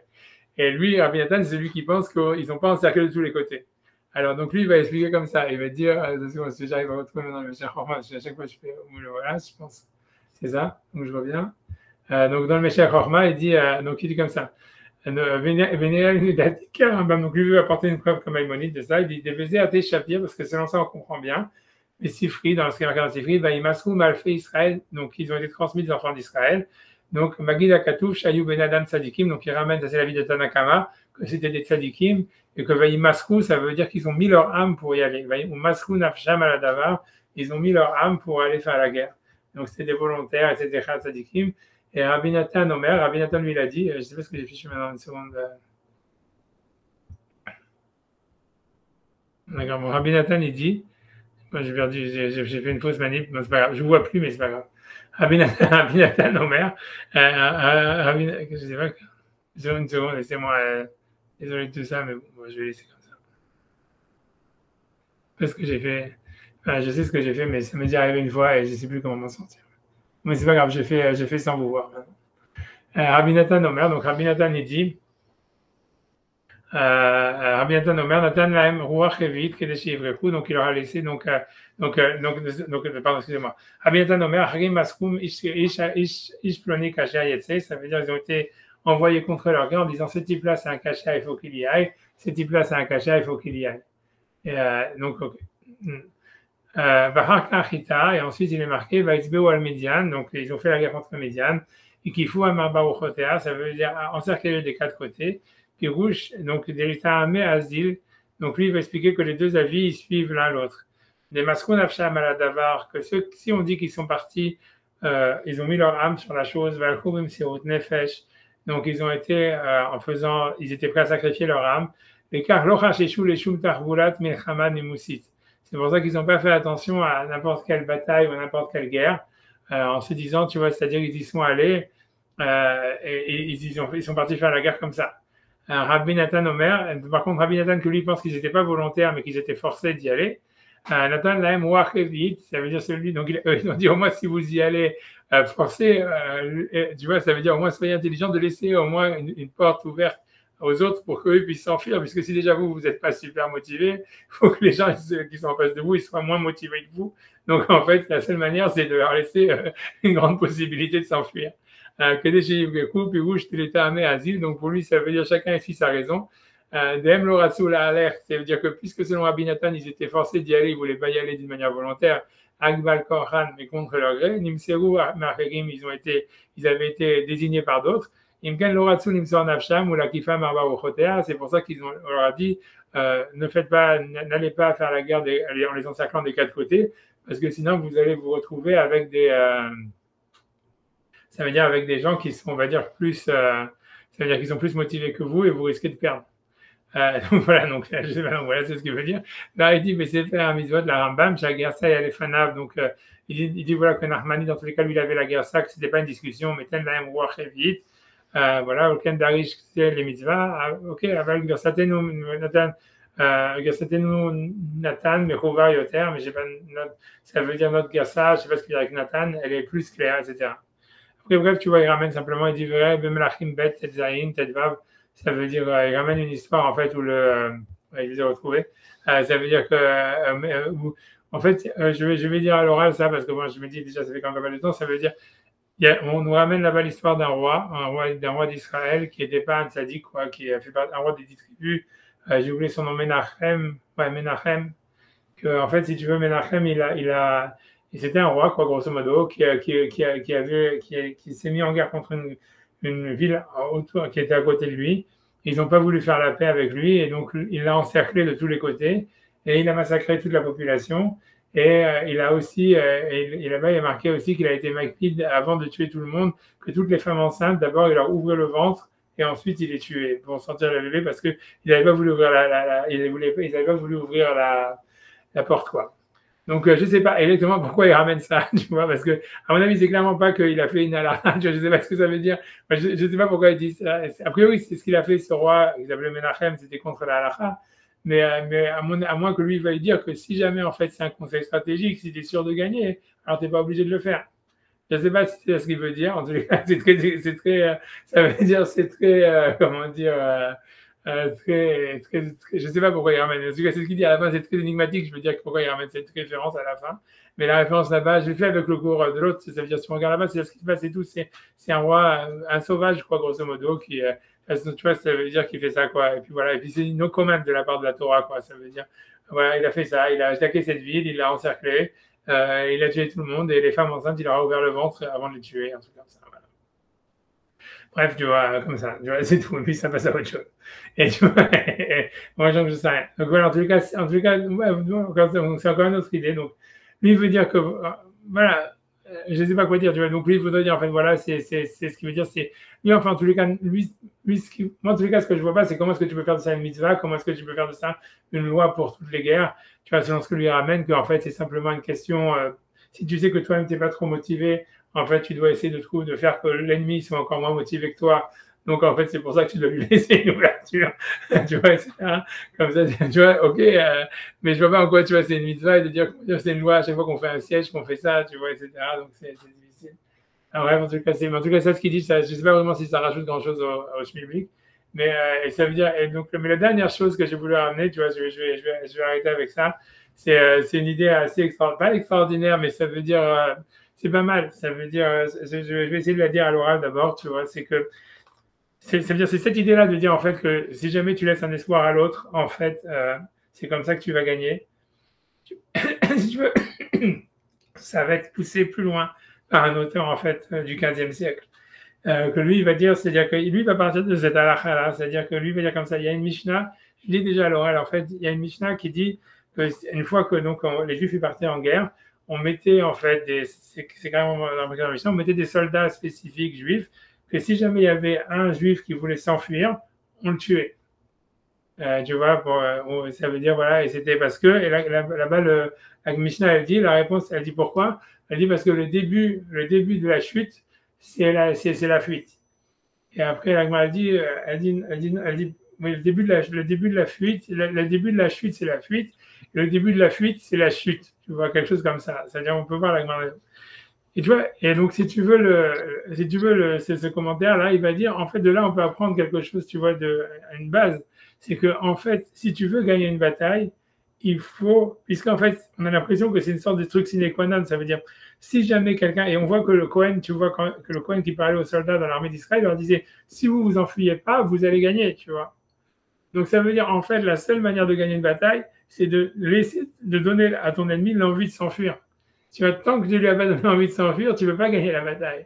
Donc, il dit, donc, on lui dit, c'est ça le chat. Ça veut dire que l'idée, c'est que si tu veux gagner une ville, si tu veux, comment dire, gagner une bataille, quelle qu'elle soit, en tous les cas sur une ville, il faut lui donner l'envie de s'enfuir. Après ça, tu peux couper la retraite si tu veux, etc., et le massacrer. Mais ça veut dire, l'idée, c'est que si tu lui laisses pas, si tu donnes pas à quelqu'un un espoir de s'enfuir, ça veut dire un espoir, et surtout une envie de s'enfuir, en fait, tu ne peux pas gagner une bataille. Ça veut dire pour lui, c'est surtout ça. Tu vois, je pense que c'est un des problèmes à Gaza. Quoi. Je pense qu'ils n'ont pas où s'enfuir. Tu vois, mais ça veut dire. Donc, tu vois, c'est presque, tu vois, une guerre. Du coup, tu ne peux pas gagner parce qu'il n'y a pas où aller. Mais ça veut dire. Mais donc, il faut lui donner envie de s'enfuir. Si jamais tu ne lui donnes pas envie de s'enfuir, tu ne peux pas gagner. Donc, pour lui, c'est ça le sens de cette mitzvah. Et c'est de là où ça part, quoi. Et ça expliquerait en fait pourquoi en fait cette mitzvah elle est même dans les guerres de mitzvot, etc. C'est-à-dire, ça ne veut pas dire après que la personne qui s'enfuit, tu la laisses en vie, mais une fois que tu la laisses en vie, tu vois, ça veut dire que tu as donné l'espoir. Alors, en fait, tu vois, ça veut dire, tu peux, comment dire, tu peux aller récupérer. C'est-à-dire, avant ça, tu vois, vas-y. Vas-y, je peux voir le pavé. Je veux ramener, oui. Enfin, moi, depuis le début du cours, effectivement, je me disais, mais pourquoi, si c'est des guerres de mitzvot où on doit exterminer tout le monde, pourquoi on laisserait les gens? Donc, moi, ça me paraissait incohérent, mais enfin bon, Mais non, c'est ça, après, c'est la conclusion. Je dirais même plus, parce que moi, ça me fait penser à un passage, bon, c'est pas de la Torah, mais c'est Plutarque, quoi, qui décrit les mœurs des batailles chez les Grecs. Donc, systématiquement, chez les Spartiates, ils poursuivaient jamais leurs ennemis. Et ça participait, moi je dirais même que ça participe à la réputation, parce que si tu veux, la bataille, c'est même un facteur psychologique, si tu veux. C'est tellement, où tu installes l'idée que tu es tellement sûr de ta supériorité, si tu veux, que tu poursuis pas tes ennemis, parce que naturellement, ils vont s'enfuir. Ça peut aller très loin. Enfin, je pense que c'était effectivement, comme il dit le Meshach Chochma, c'était des tactiques qui étaient utilisées dans les lois de la guerre, quoi, qui étaient utilisées dans les lois de la guerre. Donc, et la plus célèbre bataille d'encerclement où tout le monde a été exterminé, c'est la bataille de Cannes contre les Romains. Mais je pense que ça, comme tu dis, contre les Carthaginois, et je pense que ça a participé effectivement après à la résolution des Romains de vaincre leur ennemi. Il y a un facteur psychologique, c'est ça ce que je veux dire en fait dans cette histoire de laisser l'ennemi, de lui laisser la possibilité et de faire savoir aussi qu'on lui laisse la possibilité de s'enfuir. C'est ça.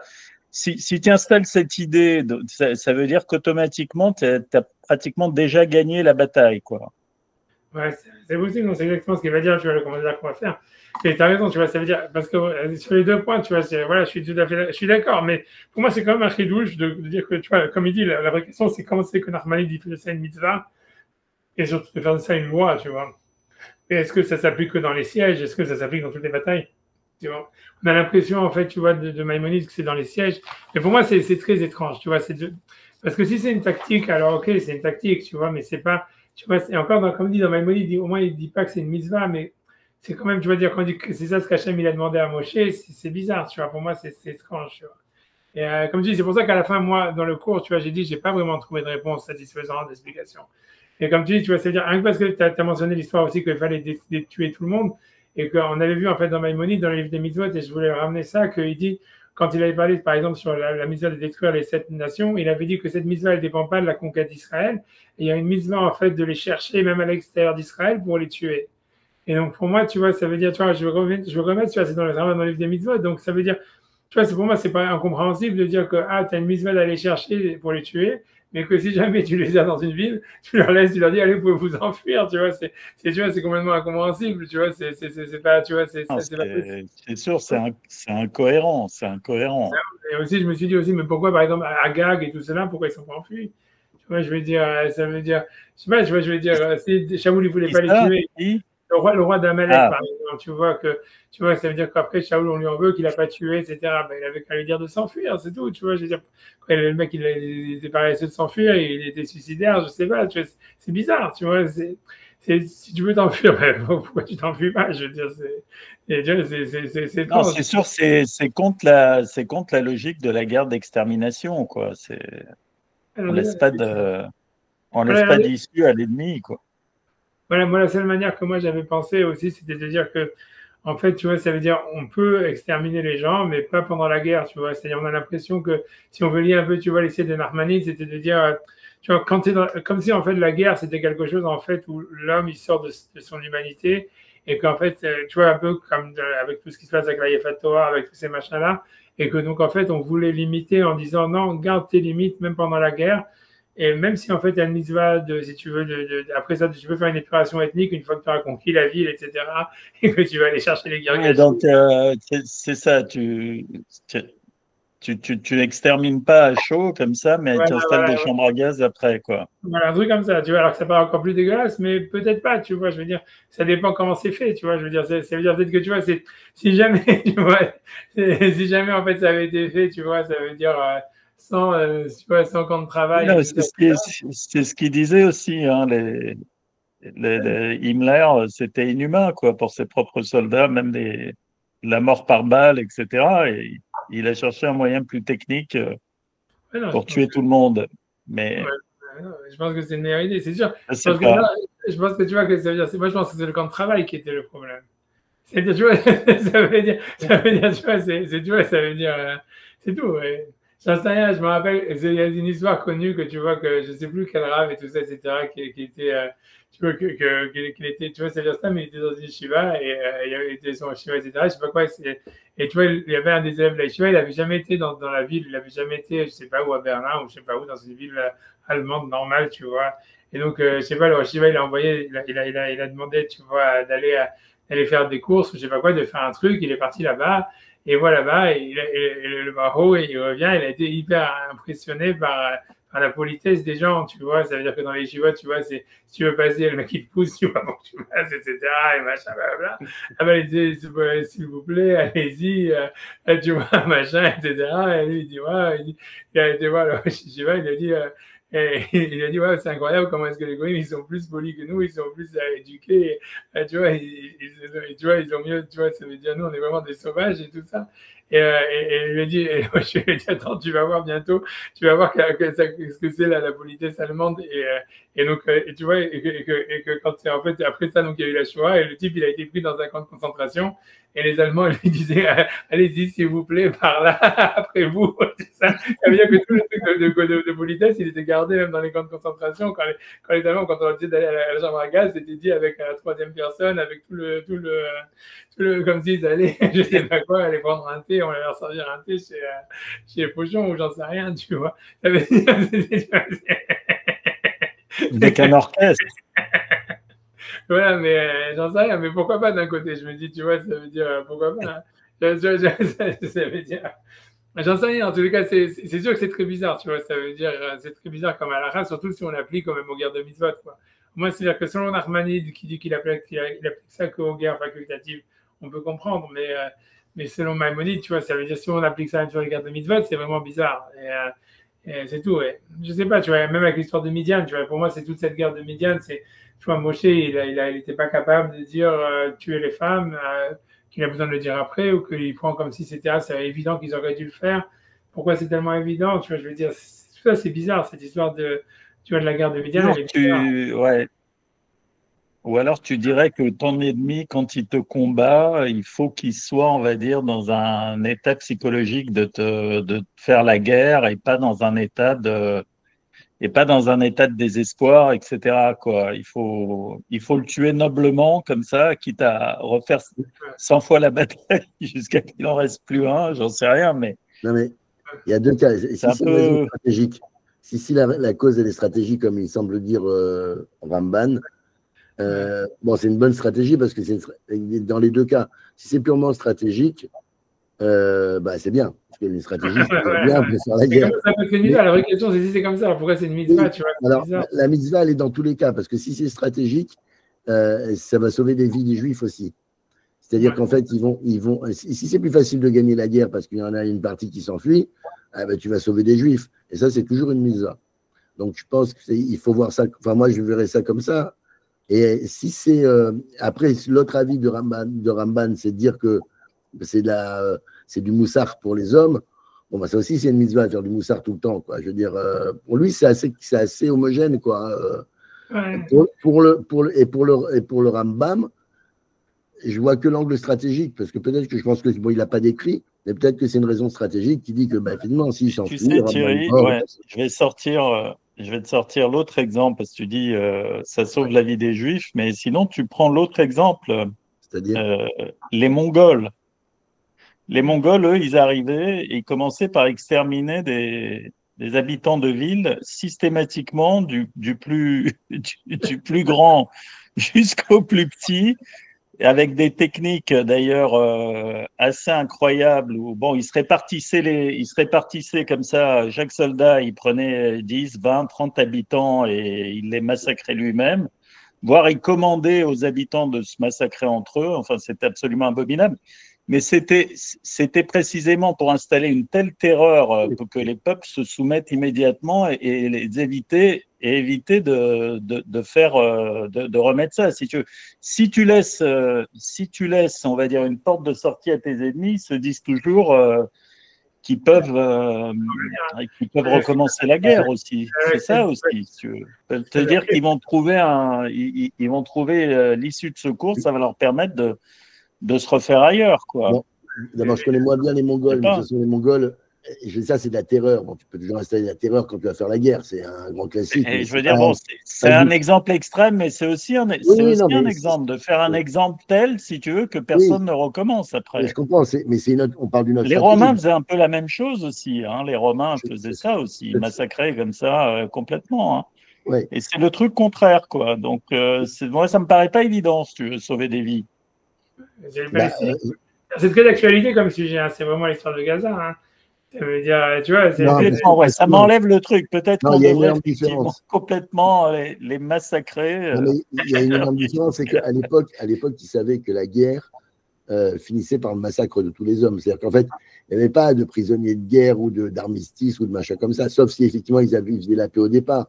Mais une fois que la guerre était entamée, ils savaient très bien que les mecs, ils y passaient tous. Quoi. Franchement, tu sais, ça dépend. Les Arabes, ils ont massacré un peu, mais ils se sont servis après des populations. Ils les ont un peu islamisés au fur et à mesure. On ne peut pas dire qu'ils ont conquis comme ça.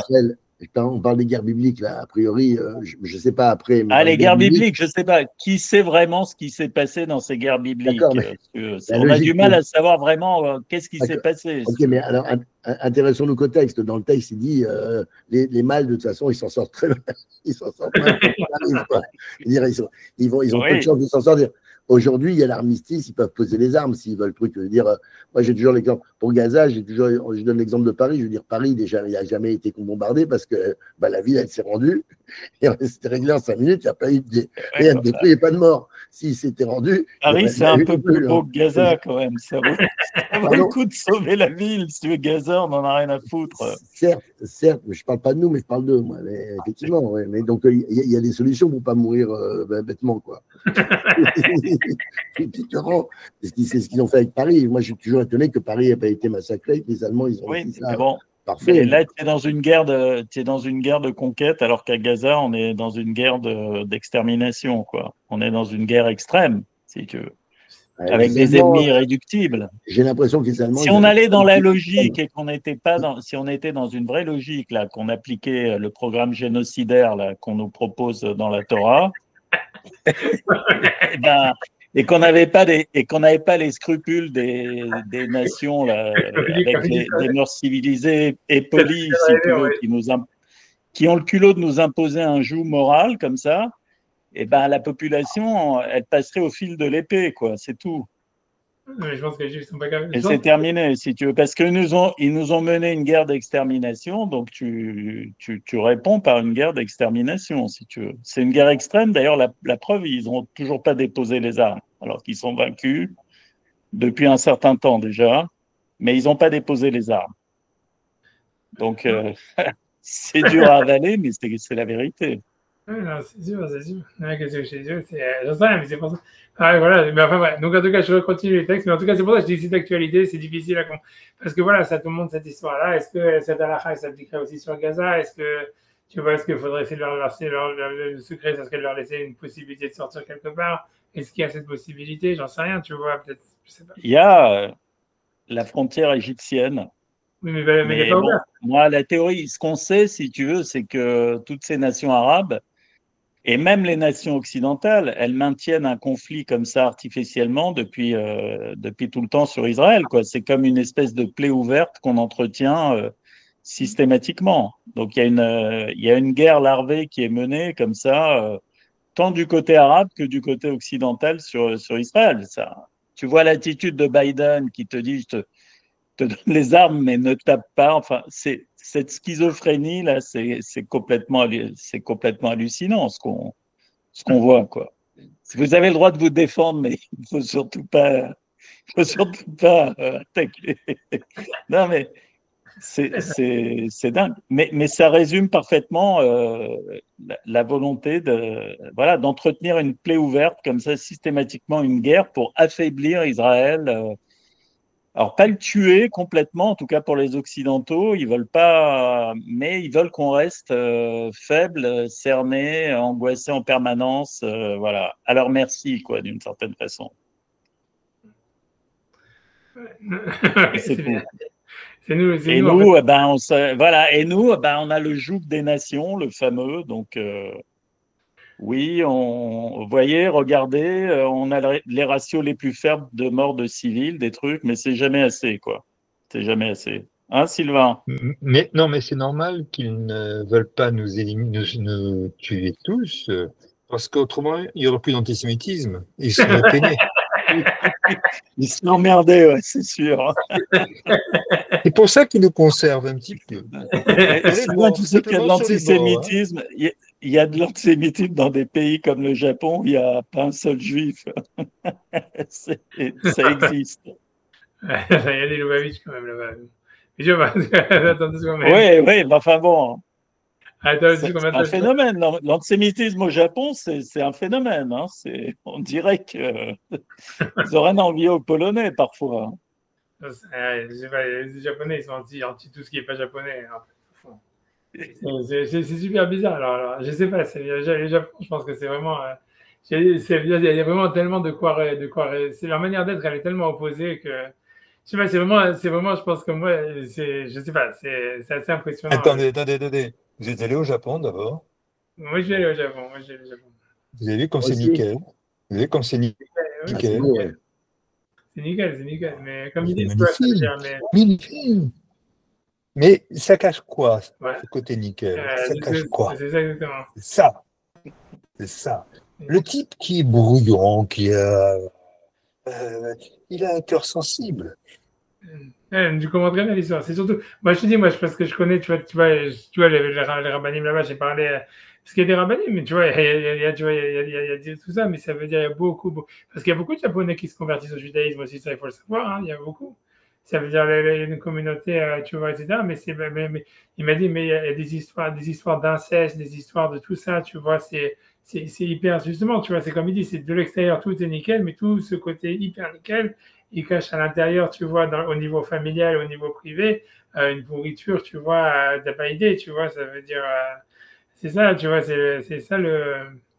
Ouais, mais je pense, non, mais je sais pas, tu vois, c'est pour ça, c'est ça, le rapport qu'ils ont avec le monde extérieur, tu vois, leur manière de réfléchir, elle est complètement opposée à la nôtre, tu vois, ça veut dire ce que nous, on appelle la vérité, c'est quelque chose, tu vois, que que tu vois, c'est pas ce qu'eux ils appellent la vérité, tu vois, même au niveau sensible, tu vois, c'est. Tu vois, j'en sais rien, tu vois, je sais plus, je me rappelle plus. Tu vois, moi, je t'ai dit, j'ai raconté il y avait, je sais pas, j'ai raconté des anecdotes, après je reviens, c'est parce que vous étiez vous n'étiez pas intéressé, donc ça m'a obligé à sortir du truc, mais ça veut dire après je reprends les textes, mais et tu vois, ça c'est une histoire vraie, tu vois, c'est que donc moi, tu vois, je parlais avec le Rav Chabad là-bas, etc. Et en fait, ils devaient faire le problème, tu vois, ils ont des problèmes pour faire venir du vin caché. Alors, tu vois, donc bref, donc ils font venir des États-Unis, évidemment, tatati, tatata, et ça se bloquait à la douane. Tu vois, donc il y a des quantités qui sont trop grandes par rapport à trucs, etc., machin, blablabla, et donc le type de douanier leur demande pourquoi est-ce que vous avez besoin de tellement de vin et tout ça, et alors il leur explique, bah, nous on boit que du vin caché, on va avoir pourri bientôt, au Pessah, on a pour toute la communauté, tatati, ça passe pas, tu vois, le mec, tu vois, tu vois, ça passe pas. Il y avait un Japonais converti qui était là-bas avec lui, et lui dit, non mais vous comprenez pas, eux, ils se douchent qu'avec du vin. Ils ont besoin du vin pour prendre leur douche. Alors le douanier a dit, ah bah oui, ah si c'est ça, alors c'est bon. Tu vois, mais c'est pour ça, mais c'est des trucs complètement comme ça, loufoques, je sais pas quoi. Si même l'histoire, tu vois, parce qu'ils se baladaient, et pour eux ça passe, tu vois, ça veut dire ça, c'est tout à fait normal, tu comprends. Et il va savoir qu'est-ce qu'ils ont dans leur tête, tu vois, ils réfléchissent d'une manière complètement différente. Tu vois, et ça c'est une histoire vraie, mais il y a une autre histoire, je sais, avec l'histoire mais ça, c'est aussi une histoire vraie, encore une fois, avec le Rav Chabad qui se baladait avec sa Hanoukia dans sa voiture. Alors, tu vois, tu sais, les Hanoukia comme ça qui sont, tu vois, machin dans tout Tokyo avec truc bidule. Et alors, il lui dit, les mecs lui disent, qu'est-ce que c'est? Tu vois, c'est-à-dire qu'il se fait arrêter parce que c'est une taille légale dans les voitures au Japon. Il n'avait pas le droit de se dépasser, tu vois, si tu veux, la taille et tout ça, machin.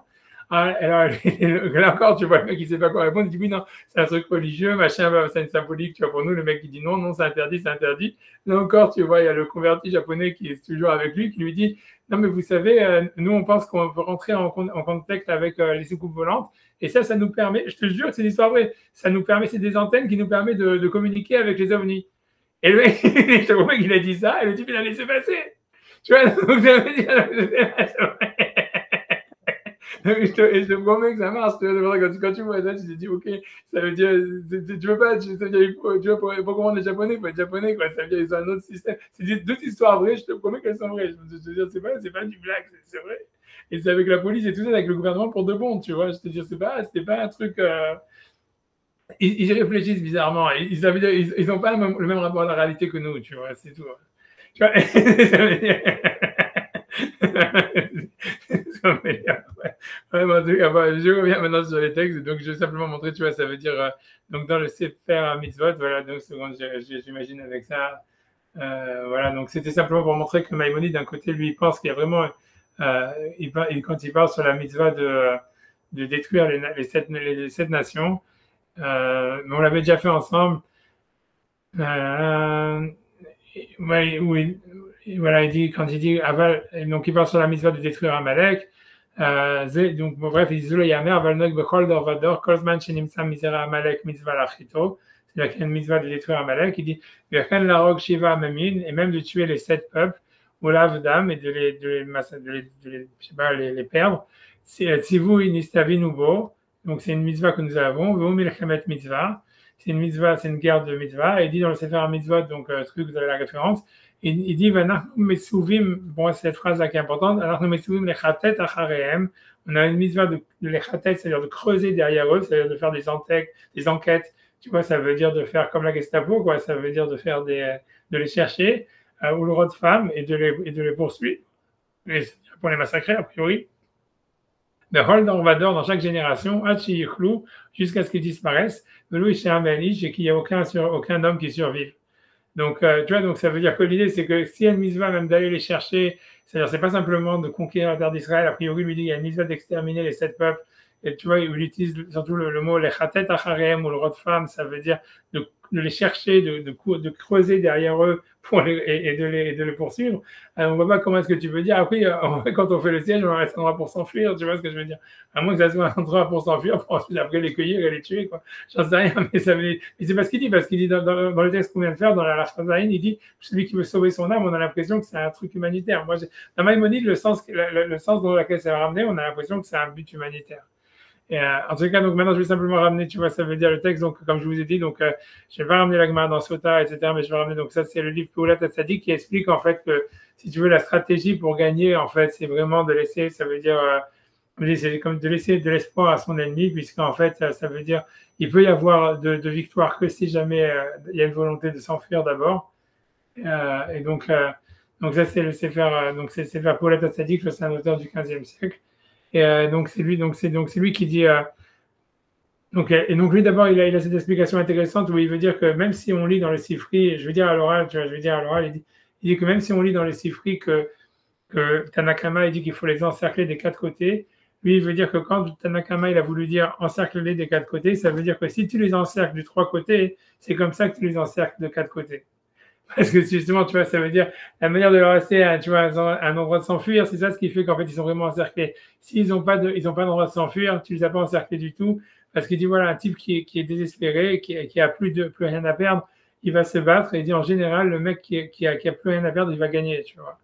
Et ça veut dire, et donc ça devient, c'est toi qui risque de perdre, tu vois, de te suicider en fait, en faisant une guerre où tu obliges l'autre, tu vois, à se battre jusqu'à la dernière goutte de sang, parce que c'est ce qu'il veut dire. Lui, il veut dire que lui, il va porter la preuve de la Mishnah, tu vois, comme on avait vu avec, tu vois, ça veut dire comme je dis, avec les soldats, etc. Voilà, je le montre simplement. Je vais lire peut-être 3 lignes, etc., mais je ne vais pas vous saouler plus que ça. Mais c'est-à-dire, tu vois, où il dit, en fait, si tu veux que toute l'idée, c'est de donner à son ennemi l'envie de fuir, c'est ça ce qui fait la victoire. Si jamais il n'y a pas un moment comme ça, jamais tu peux gagner. Parce que quelqu'un qui veut se battre jusqu'à la dernière goutte de sang, à la fin, il va gagner, tu vois. Et on voit que c'est ça la philosophie de la Torah. La Torah, elle dit, n'ayez pas peur, etc., etc. Vous allez gagner. Et si vous avez peur, vous allez perdre, tu vois. Et donc, l'idée, c'est, mais pour lui, avoir peur, ça veut dire savoir avoir l'espoir de pouvoir s'enfuir. C'est la même chose, tu vois. Et donc, ça veut dire, pour lui, ça veut dire, c'est si jamais toi, tu mets ton ennemi dans cette situation-là, tu risques de perdre toi, tu vois ce que je veux dire. Et donc, c'est pour ça, pour lui, c'est toujours l'idée, c'est que quand la Torah dit, laisse, tu vois, une ouverture, c'est parce que c'est comme ça que tu vas gagner. Parce que voilà, tu vois, c'est ça l'idée, tu vois, pour lui, c'est ce qu'il veut dire. Donc, je fais un petit peu dans les mots, je dis un tout petit peu, je vais dire simplement 3 lignes, tu vois. Vedi v'raïti l'arav Gedalia ou Birusho le Yalkut, natnu lahem ruach kevit kelesh yevrechu. Ça veut dire, donc laisse faire le 4e chemin pour qu'il puisse s'enfuir. Et où chacun mefaresh, c'est ça ce qu'il vient expliquer, de la chilo et kifu ruach revi. C'est pour ça qu'on fait pas, on n'encercle pas des 4 côtés, et des shiyochim les voir, parce que puis pour qu'ils puissent s'enfuir, les trilat nefila nissa, puisqu'il peut y avoir de chute que par la fuite. Et donc dans ce qu'il veut dire par là, et donc il discute pas sur Tanakama, il va expliquer que la manière si tu veux, la manière d'encercler des 4 côtés, c'est d'encercler de 3 côtés. Et Nami, donc il dit après ça, il dit mais c'est possible que c'est une discussion, etc. Et Nami les flugé au hata, Vegam Warkevit, et Kifan, des Mlokan, Ivrekou, etc. Mais enfin, il a voulu se donner cette idée. Bref, je vais essayer de voir, je sais pas comment je peux, pour quelle raison.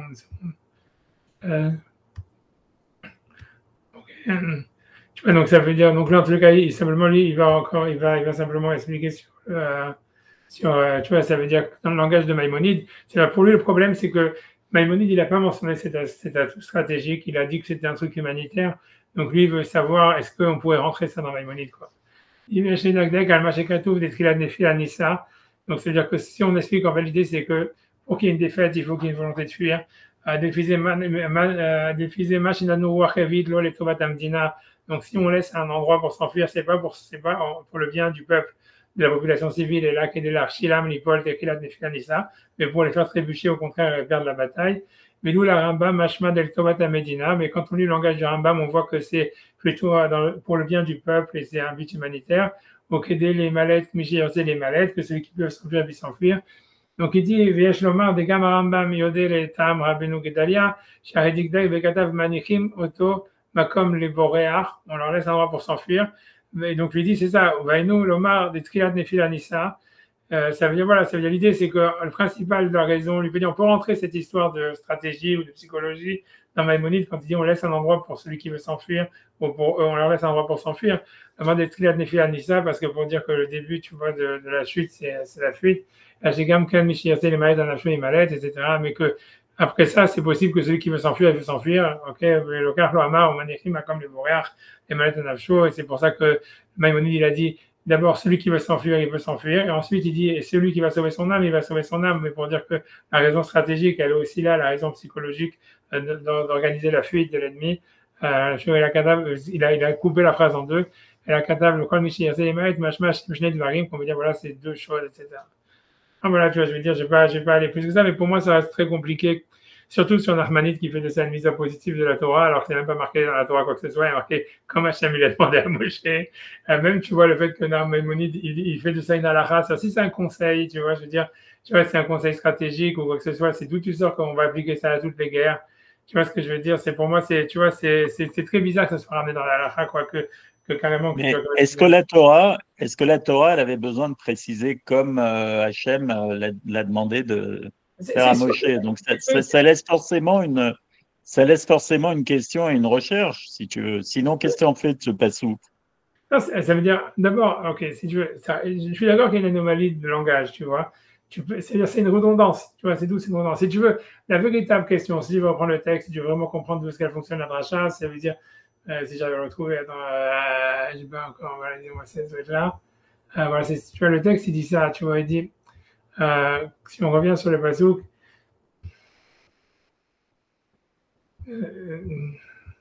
c'est bon, parce que le verset dit comme ça. Vaïtzbeu al Midian, ils ont fait la guerre sur Midian, Kachat Siva Hachem et Moshe, comme Hachem avait demandé à Moshe, Vayargou Kol Zachar, ils ont tué tous les mâles, tu vois. Normalement, ça aurait dû être marqué comme ça. Vaïtzbeu al Midian, ils ont fait la guerre sur Midian. Vayargou Kol Zachar, ils ont tué tous les mâles, Kachat Siva Hachem et Moshe, comme Hachem avait demandé à Moshe. Tu vois, le Kachat Siva Hachem et Moshe, comme Hachem a demandé à Moshe, ça aurait dû être mis à la fin du verset. Puisqu'a priori, la mitzvah, c'était pas de faire la guerre, c'était de tuer les mâles, tu vois. Le fait que le passouk, tu vois, qui dit comme Hachem il a demandé à Moshe au milieu, on a l'impression que c'était quelque chose qui se rapporte à la manière de faire la guerre, plutôt qu'au résultat de la guerre. Tu vois. C'est ça l'anomalie, c'est de là où le Sifri, en fait, si tu veux, il part. Si tu vois, c'est ça son. Mais ok, tu vois ce que je veux dire. Ok, je veux dire, je comprends que c'est une anomalie, surtout que je pense que l'idée, c'est surtout qu'on voit que c'est parce qu'Hachem il avait demandé, puisqu'a priori, selon ce que Moshe il se réveille, qu'il fallait tuer aussi les filles et tout ça, etc., qu'ils n'avaient pas tué. Donc, on ne sait pas exactement ce qu'Hachem il avait demandé, tu vois, gros. Donc, ça veut dire, grosso modo, c'est sûr qu'en fait, le cas Siva Hachem et Moshe, tu vois, ça veut dire, en tout cas, le Sifri, a priori, il parle de ça. C'est ça l'anomalie. C'est à part que c'est redondant que Hachem et Moshe, c'est que même si on voulait dire comme Hachem il avait demandé à Moshe, on n'avait qu'à dire à la fin, tu vois, ils ont tué tous les mâles comme Hachem avait demandé à Moshe. Et comme du fait que c'est marqué, ils ont fait la guerre comme Hachem a demandé à Moshe, et après on dit ils ont tué tous les mâles, on a l'impression que c'est sur la manière de faire la guerre qu'il y avait une mitzvah. Mais ok, mais on ne sait pas c'est quoi, on ne sait pas, tu vois ce que je veux dire, tu vois, qui te dit que ça voulait dire laisser un chemin pour s'enfuir, peut-être ça voulait dire j'en sais rien, non, ça pourrait dire 10 000 choses. Genre, mettez les tefilines, j'en sais rien, ça peut être, I don't know, mais pour moi c'est surtout ça. Mais surtout ce qui est moins clair, c'est surtout ça, c'est qu'est-ce qu'Hachem il avait demandé à Moshe. Tu vois, pour moi ce qui est super bizarre dans cette histoire, c'est que en ce qui concerne, tu vois, ça veut dire le fait de tuer qui on tue, tu vois ce que je veux dire, c'est comme ils disent, tu vois, dans l'armée, tu vois, ils ont toujours le truc de le but final recherché. C'est ça toujours leur histoire, tu vois, c'est de dire c'est quoi notre but. Tu vois, normalement, quand tu vas envoyer des généraux à l'armée, tu leur dis pas, tu vois, ça veut dire tu leur dis, et surtout Moshe, que ça a l'air d'être un mec qui était quand même, tu vois, hyper cadré, et que tu vois qu'il aimait bien donner des lois et des ordres, tu vois, ça veut dire que, tu vois, tu vois, tu dis, ok, s'il faut tuer tous les garçons, on tue tous les garçons, si on tue les filles, on tue les filles. Tu vois ce que je veux dire, tu vois, c'est pourquoi ici, il y a un quiproquo à ce niveau-là, tu vois. On voit bien que le passouk, si tu veux, il veut mettre ça, parce qu'il dit, comme Hachem, il a demandé à Moshe, et puis après, ils ont tué tous les mâles, et ça, on a l'impression, c'était pas comme Hachem, il avait demandé à Moshe. Tu vois, on a l'impression qu'il y a une sorte de cafouillage ici, tu vois, ça veut dire, et c'est bizarre, tu vois, ça, on a l'impression qu'on nous cache quelque chose, tu vois. Est-ce que c'est Moshe qui a changé d'avis au milieu? Est-ce que, tu vois, c'était ça, s'il fallait laisser un cordon sanitaire pour les gens s'enfuir? Donc, tu vois, ça veut dire, on comprend que c'est, alors, ok, c'est peut-être ça ce qui a occasionné l'erreur des généraux de ne pas tuer les filles.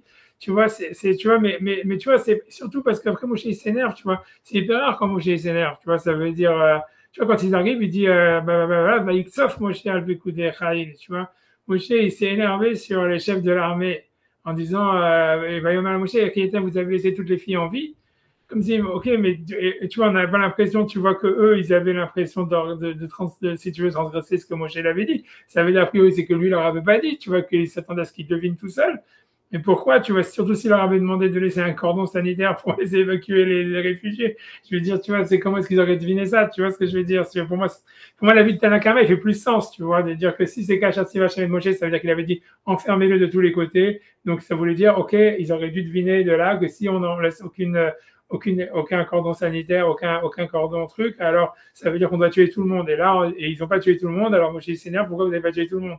Mais si jamais, en fait, c'était comme il dit Rabbi Nathan qui leur avait dit laissez évacuer les réfugiés et tout ça, après on comprend pourquoi est-ce qu'ils s'énervent sur que, tu vois, ça veut dire pourquoi vous avez laissé en vie l'Égypte. Je sais pas, tu vois, et surtout, c'est que c'est très bizarre, tu vois, de la part de Moshe de ne pas avoir été clair sur ce point depuis le début. Je veux dire, tu envoies des mecs à faire la guerre pour faire une guerre d'extermination, c'est ça, on a l'impression que les buts de guerre sont pas clairs, y compris pour Moshe, quoi.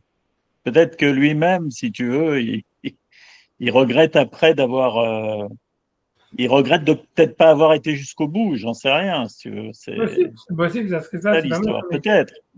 On a l'impression effectivement il sait pas lui-même ce qu'il veut, quoi. C'est ça, parce que quand quelqu'un s'énerve, en général. C'est aussi une possibilité, ouais. Oui, non, c'est sûr. C'est le fait de s'énerver. En général, quand on s'énerve, on peut s'énerver aussi contre soi-même, quoi. En général, oui, en général. Quand tu es un mec comme Moshe, c'est sûr, tu vois. Ça veut dire, en général, tu vois, ça veut dire, de toute façon, c'est clair quand tu vois que, voilà, quoi, ça veut dire, tu vois, Moshe, il s'énerve jamais, et tout ça. S'il s'énerve, tu vois, c'est parce qu'en fait, ils sentent que c'est lui qui a fait une gaffe, c'est sûr, tu vois, et puis on le voit bien dans l'histoire, parce qu'on voit bien que les généraux de l'armée, ils ont fait qu'agir si va jamais Moshe, donc, tu vois, ça veut dire, tu vois, ils ont rien fait de mal, ils sont pas culpabilisés, comme quoi, tu vois, c'est pas comme Shaoul qui dit, tu vois, que, voilà, on lui dit, t'as fait le contraire de ce qu'Hachem il a demandé, là, tu vois, ça veut dire, ils ont suivi les ordres, mais on a l'impression, tu vois, comme tu dis, c'est que Moshe lui-même, tu vois, il s'énerve contre lui-même, merde, tu vois, et c'est hyper bizarre, c'est rare, c'est hyper bizarre, tu vois, et donc, tu vois, c'est pour ça, et moi, il y a quelque chose qui manque dans l'histoire. Je ne sais pas comment est-ce qu'on peut apprendre de là une halakha pour les générations à venir. Je ne sais pas, tu vois, pour moi, tu vois, si même Moshe, il ne savait pas ce qu'il faisait, comment tu vas prendre toi une halakha et dire, ah, on va faire comme ça dans toutes les guerres, tu vois, même si le Sifri, il a raison. Tu vois ce que je veux dire,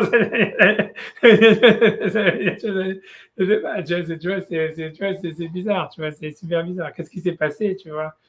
Tu vois, il ne faut pas oublier que Moshe, il était marié avec une Midianite, que, tu vois, que Yitro, il était le coin de Midian, que, tu vois, ça veut dire, il avait, tu vois, c'est un peu comme le fils de Biden, tu vois, ça veut dire, il avait des intérêts là-bas, il avait du business, il avait peut-être un laptop, tu vois, tu vois, avec, je sais pas, tu vois, ça veut dire que, tu vois, c'est-à-dire qu'il avait, ça veut dire que lui-même, il avait des intérêts, c'est-à-dire, il avait grandi là-bas, ça veut dire, il avait grandi là-bas, ça veut dire, il avait du passif, ça veut dire, il y avait, tu vois, son beau-père qui était retourné à Médiane, etc.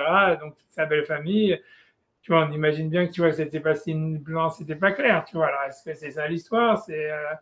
Tu vois, c'est que finalement, Pinchas et tout ça, il a pas, puisque même Pinchas, lui, il était marié aussi avec une des sœurs ça veut dire, de Tzipora et tout ça. Donc, c'est-à-dire que c'était lui qui devait être le général de l'armée. Alors, tu vois, ça veut dire, est-ce que ça veut dire, tu vois, ça veut dire, ils ont voulu sauver des familles qui faisaient partie de leur famille à eux. Tu vois, ça veut dire, tu vois, c'est un truc comme ça. C'est sûr que ça veut dire, on a l'impression d'un truc comme ça. Il y a eu un petit cafouillage ici, un petit truc, tu vois, qu'on n'a pas voulu nous dire. Mais, tu vois, mais voilà, quoi, je sais pas, tu vois, c'est clair que ça doit être lié à ça, tu vois, ça veut dire, maintenant, tu vois pourquoi, tu vois, je veux dire, parce que, tu vois, normalement, la Torah est quand même open, tu vois, je veux dire, tu vois, ça veut dire, voilà, sûrement, ils se sont dit ça, ils se sont dit, c'est parce qu'en fait, Moshe, c'est sûr qu'il a dû prendre perso, quoi, donc ça devait avoir à voir avec sa femme, quoi. Parce que comme sa femme, elle était midianite et tout ça, etc., donc ils ont dû se dire, tu vois, machin, blablabla, donc ça veut dire, tu vois, ça veut dire, s'il s'est énervé, ça veut dire qu'il a pris perso, tu vois, ça veut dire, il a pris, ouais, en fait, ils ont les servi parce que voilà, moi, je suis marié, sinon, c'est j'aurais tué la famille de ma femme, ou ils auraient tué, tu vois, ils se sont dit, donc on peut pas le faire, et tout ça, un truc comme ça, tu vois, mais ça reste étrange, tu vois. Et le truc qui est très étrange, c'est Moshe, il a un Akaratatov sur la terre, sur l'eau, machin, mais par contre, Midian, qui l'a sauvé, puisqu'il s'est planqué 40 ans là-bas, rien. Non, c'est une Akaratatov parce que c'est pas lui qui est parti faire la guerre, c'est ce que le Midrash dit, c'est pour ça qu'il a envoyé, normalement, c'est lui qui va toujours faire la guerre, c'est lui qui a fait la guerre contre les gens, le Ox et tout ça, mais là, il n'a pas fait la guerre lui-même, et le Midrash dit pourquoi, parce que lui, il avait grandi là-bas, etc., donc il ne pouvait pas, lui, les attaquer, donc c'est pour ça qu'il a envoyé Pinchas, tu vois, etc. Voilà, donc il y avait déjà quelque chose, tu vois, il y avait déjà le fait, il y avait déjà quelque chose de, tu vois, c'est un peu comme tout, ouais.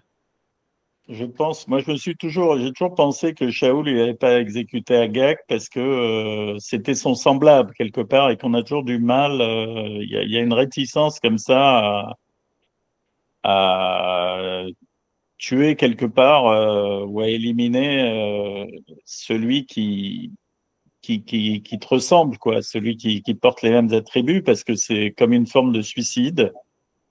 Et bon, je me dis que peut-être dans ce cas-là, Moshe aussi, si tu veux, il s'est vu lui aussi avec une Midianite, etc.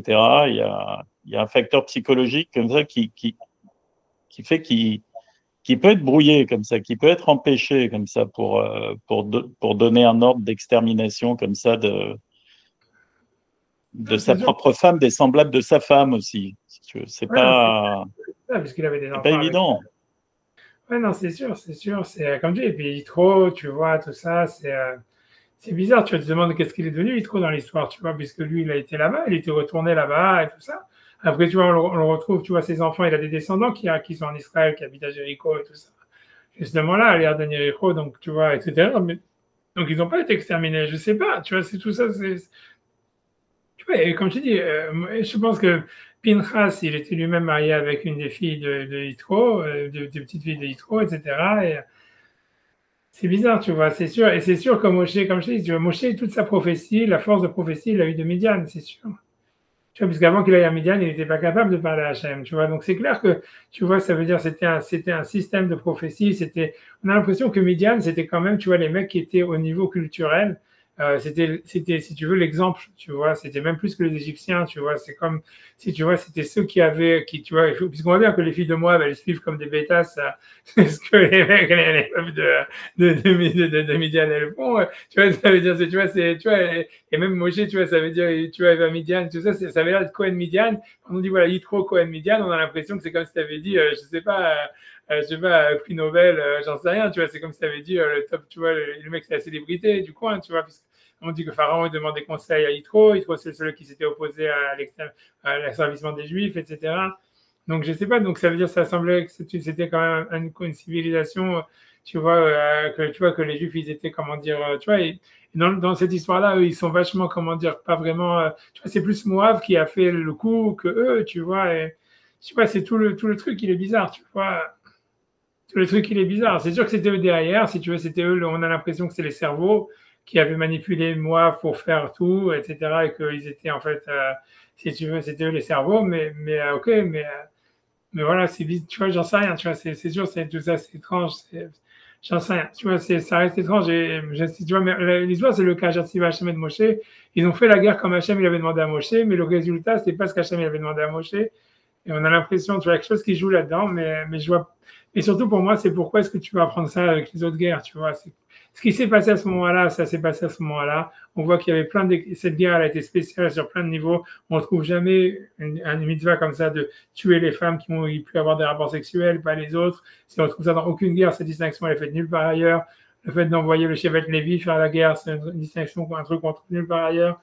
Tu vois, on voit ici que même Moshe, tu vois, il est un peu, tu vois, Oui, on sait pas. mais si tu... Non, moi, ça me heurte pas le fait d'envoyer Chevet Lévy, parce que si tu dis que c'est les intellectuels, là, tu te dis, bon, je vais aller taper maintenant les universités pourries par lesquelles toutes ces idées sont parties, qui fait qu'on a eu Ouais. des types qui sont venus, tu tapes. Donc, c'est aussi un espèce de combat spirituel, parce que c'est pas évident comme ça d'aller taper les commanditaires. Ça reste pas simple, parce faut arriver à prouver aussi, si tu veux, que c'est bien avec ces idées, et il y a bien une causalité directe qui fait qu'il y a... Et donc ça, pour ça, il faut avoir des types de ton côté aussi qui sont capables de t'éclairer pour ça. Donc moi, voilà, Ah ça non, paraît logique pour moi, si c'est vraiment ça.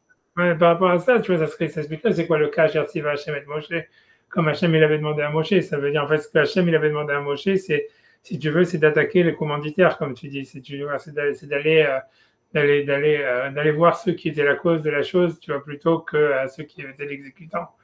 Et peut-être, comme tu dis, ouais, et que ça expliquerait aussi pourquoi ils ont laissé un cordon sanitaire, tu vois. Ça voudrait dire, voilà, comme en fait ce que tu viens, c'est combattre une idéologie, c'est pas détruire une race, tu vois. Donc en fait, Voilà, Oui, tu c'est ça. vois, Ça veut dire que tu renonces quelque part si tu vas pas au bout, tu es renoncé. C'est peut-être la façon de vaincre une idéologie, finalement. ouais, mais pas en fait de C'est de l'éradiquer. laisser une ouverture, c'est de laisser Voilà, une voilà, ouverture pour renoncer à tes idées. voilà, c'est ça, un truc comme ça, peut-être, voilà, peut-être. Mais dans ce cas-là, tu vois, encore une fois, qu'est-ce que ça veut dire qu'aujourd'hui, tu vois, ça expliquerait qu'aujourd'hui, dans toutes les guerres, tu vois, c'est le Maïmonide, il prend ça comme une loi pour les guerres en disant que toutes les guerres qu'on a aujourd'hui, c'est des guerres idéologiques, c'est possible, tu vois. Tu vois, c'est ça ce que ça voudrait dire. Ça veut dire, ça fait raison. Ça veut dire, voilà, en fait, toutes les guerres que nous avons aujourd'hui, c'est des guerres comme Médiane. C'est plus des guerres comme avant, d'extermination et tout ça, de génocidaires. C'est des guerres, en fait, idéologiques. Donc, c'est des guerres qui sont comparables à celles de Médiane. D'où le fait qu'en fait, dans le guerre de Médiane, il y avait Hachem, il aurait demandé de laisser un cordon, tu vois, sanitaire. Et ça, on veut dire Est-ce la que preuve. Alors, finalement, si tu veux, des combattants extrêmes comme ça, idéologiques, si... c'est pour ça qu'un type comme Hitler, il a insisté pour mourir les armes à la main, il n'a pas voulu partir parce que quelque part, il s'est inscrit dans une... Mais si tu trouves le gars, finalement, il finit par foutre le camp, etc., et qui s'enfuit, si tu veux, c'est toute son idéologie qui s'écroule, si tu veux, d'un seul coup. Si tu... Bon, c'est logique, quoi. C'est comme ça que tu vas vaincre une idéologie. Si le type, il va pas jusqu'au bout, s'il n'est pas prêt à mourir les armes à la main pour ses idées, c'est que son truc ne vaut rien. À ce moment-là, toute son idée, elle s'écroule, quoi. ouais, Et je pense que, tous ses adeptes, ils le lâchent, quoi. Il y a des choix comme ça, hein, qui sont faits. Je veux dire, ouais, c'est pareil un peu l'héritage de Napoléon. Il a voulu mourir là-bas à Sainte-Hélène alors qu'il a eu des occasions aussi de s'évader parce qu'il voulait, il voulait laisser un héritage, si tu veux. Il voulait pas, il était persuadé que s'il sortait de son île, il serait oublié et puis finalement, ce serait pas une légende, ça resterait un passage de l'histoire, etc. Mais pas ce qu'il est devenu. Ça apporte une autre dimension, quoi, si tu veux. Et quand tu laisses la porte de sortie, je pense que c'est une façon de combattre. Alors, si on a affaire à des idéologues derrière, c'est peut-être intéressant cette idée qu'on combatte une idéologie comme ça. ouais, non, je pense parce que là, le plus grand exemple pour moi, c'est quand je regarde, tu vois, tous les nazis qui ont travaillé après pour la NASA et tout ça, ça veut dire que, ça veut dire, tu vois, ça veut dire qu'il y en a plein. Ça veut dire en fait, toute la science américaine, elle vient simplement des nazis. Mais tu vois, mais ce que je vois, est-ce que quand tu parles avec tous les, tu vois, mais c'est vrai, parce que les Américains touchent pas une vie, hein, tu vois, mais justement, depuis qu'ils sont ils n'arrivent pas à avancer depuis ce temps-là. Et tu vois, c'est vrai. Mais tu vois, mais ce que je veux dire, ce que tu vois, ce que je veux dire, c'est que quand tu parles avec, tu vois, il y a plein d'interviews de ces nazis, tout ça, la plupart, tu vois, ils sont pas repentants du tout. Mais tu vois, ils sont pas repentants. Mais ce qui est intéressant, c'est ce que tu vois, pour moi, c'est en fait, ça fait plus du tout. Ça veut dire que pour eux, c'est une page qui s'est tournée, c'est tout. Tu vois, tu vois, c'est comme un mec qui était avec une meuf. Ok, tu vois, machin, blabla. Ok, on tourne la page et tu vois, il ne veut plus entendre parler. Tu vois, c'est un truc comme ça. Et tu vois, tu vois ça veut dire, ça veut dire, tu vois, mais ce que je veux dire, c'est comme tu dis, ça veut dire en fait, voilà, que si tu détruis si tu gagnes la bataille, etc., que le mec il est en fuite et tout ça, etc., qu'il refait sa vie différemment, tu vois, c'est même pas la peine tu vois, l'idée de se repentir d'une idéologie, je pense que ça n'a même pas de sens, tu vois, parce qu'en fait, les idéologies, c'est comme c'est des univers mentaux, si tu veux, et c'est pas, tu vois, c'est comme si quelque chose, tu vois, t'es dedans, t'es pris dedans, et après tu sors et t'es plus dedans, tu vois, c'est des univers, tu vois, tu vois, c'est tout, c'est pas vraiment un choix, en fait, même pour l'idéologue lui-même, c'est pas un choix. Tu vois, de devenir, tu vois, Heidegger, on peut pas dire que c'était un choix d'être nazi, ça veut dire qu'il vivait dans un univers nazi, il était nazi, peut-être même, il peut être même un théoricien du nazisme, en fait, c'est toujours pas son choix. Tu vois, ça veut dire, si jamais, en fait, il s'enfuit, ok, il tourne la page, il devient autre chose, tu vois, et c'est tout, tu vois, ça pour lui, c'est du passé, il regrette ou il regrette pas, c'est sa vie, c'est tout, tu vois, c'est exactement comme des histoires de meufs, tu vois.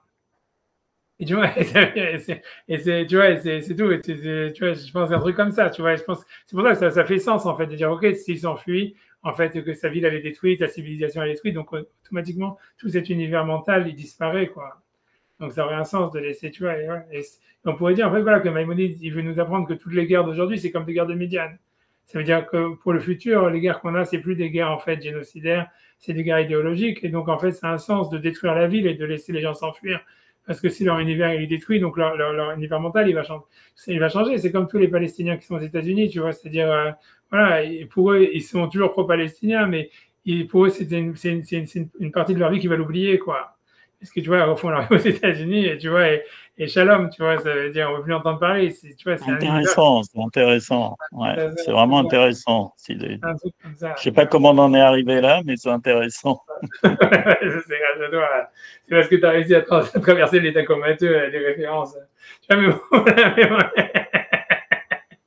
Alors, on a bossé quand même. On a participé. Non, d'accord, merci beaucoup. Je vais vous laisser tranquille.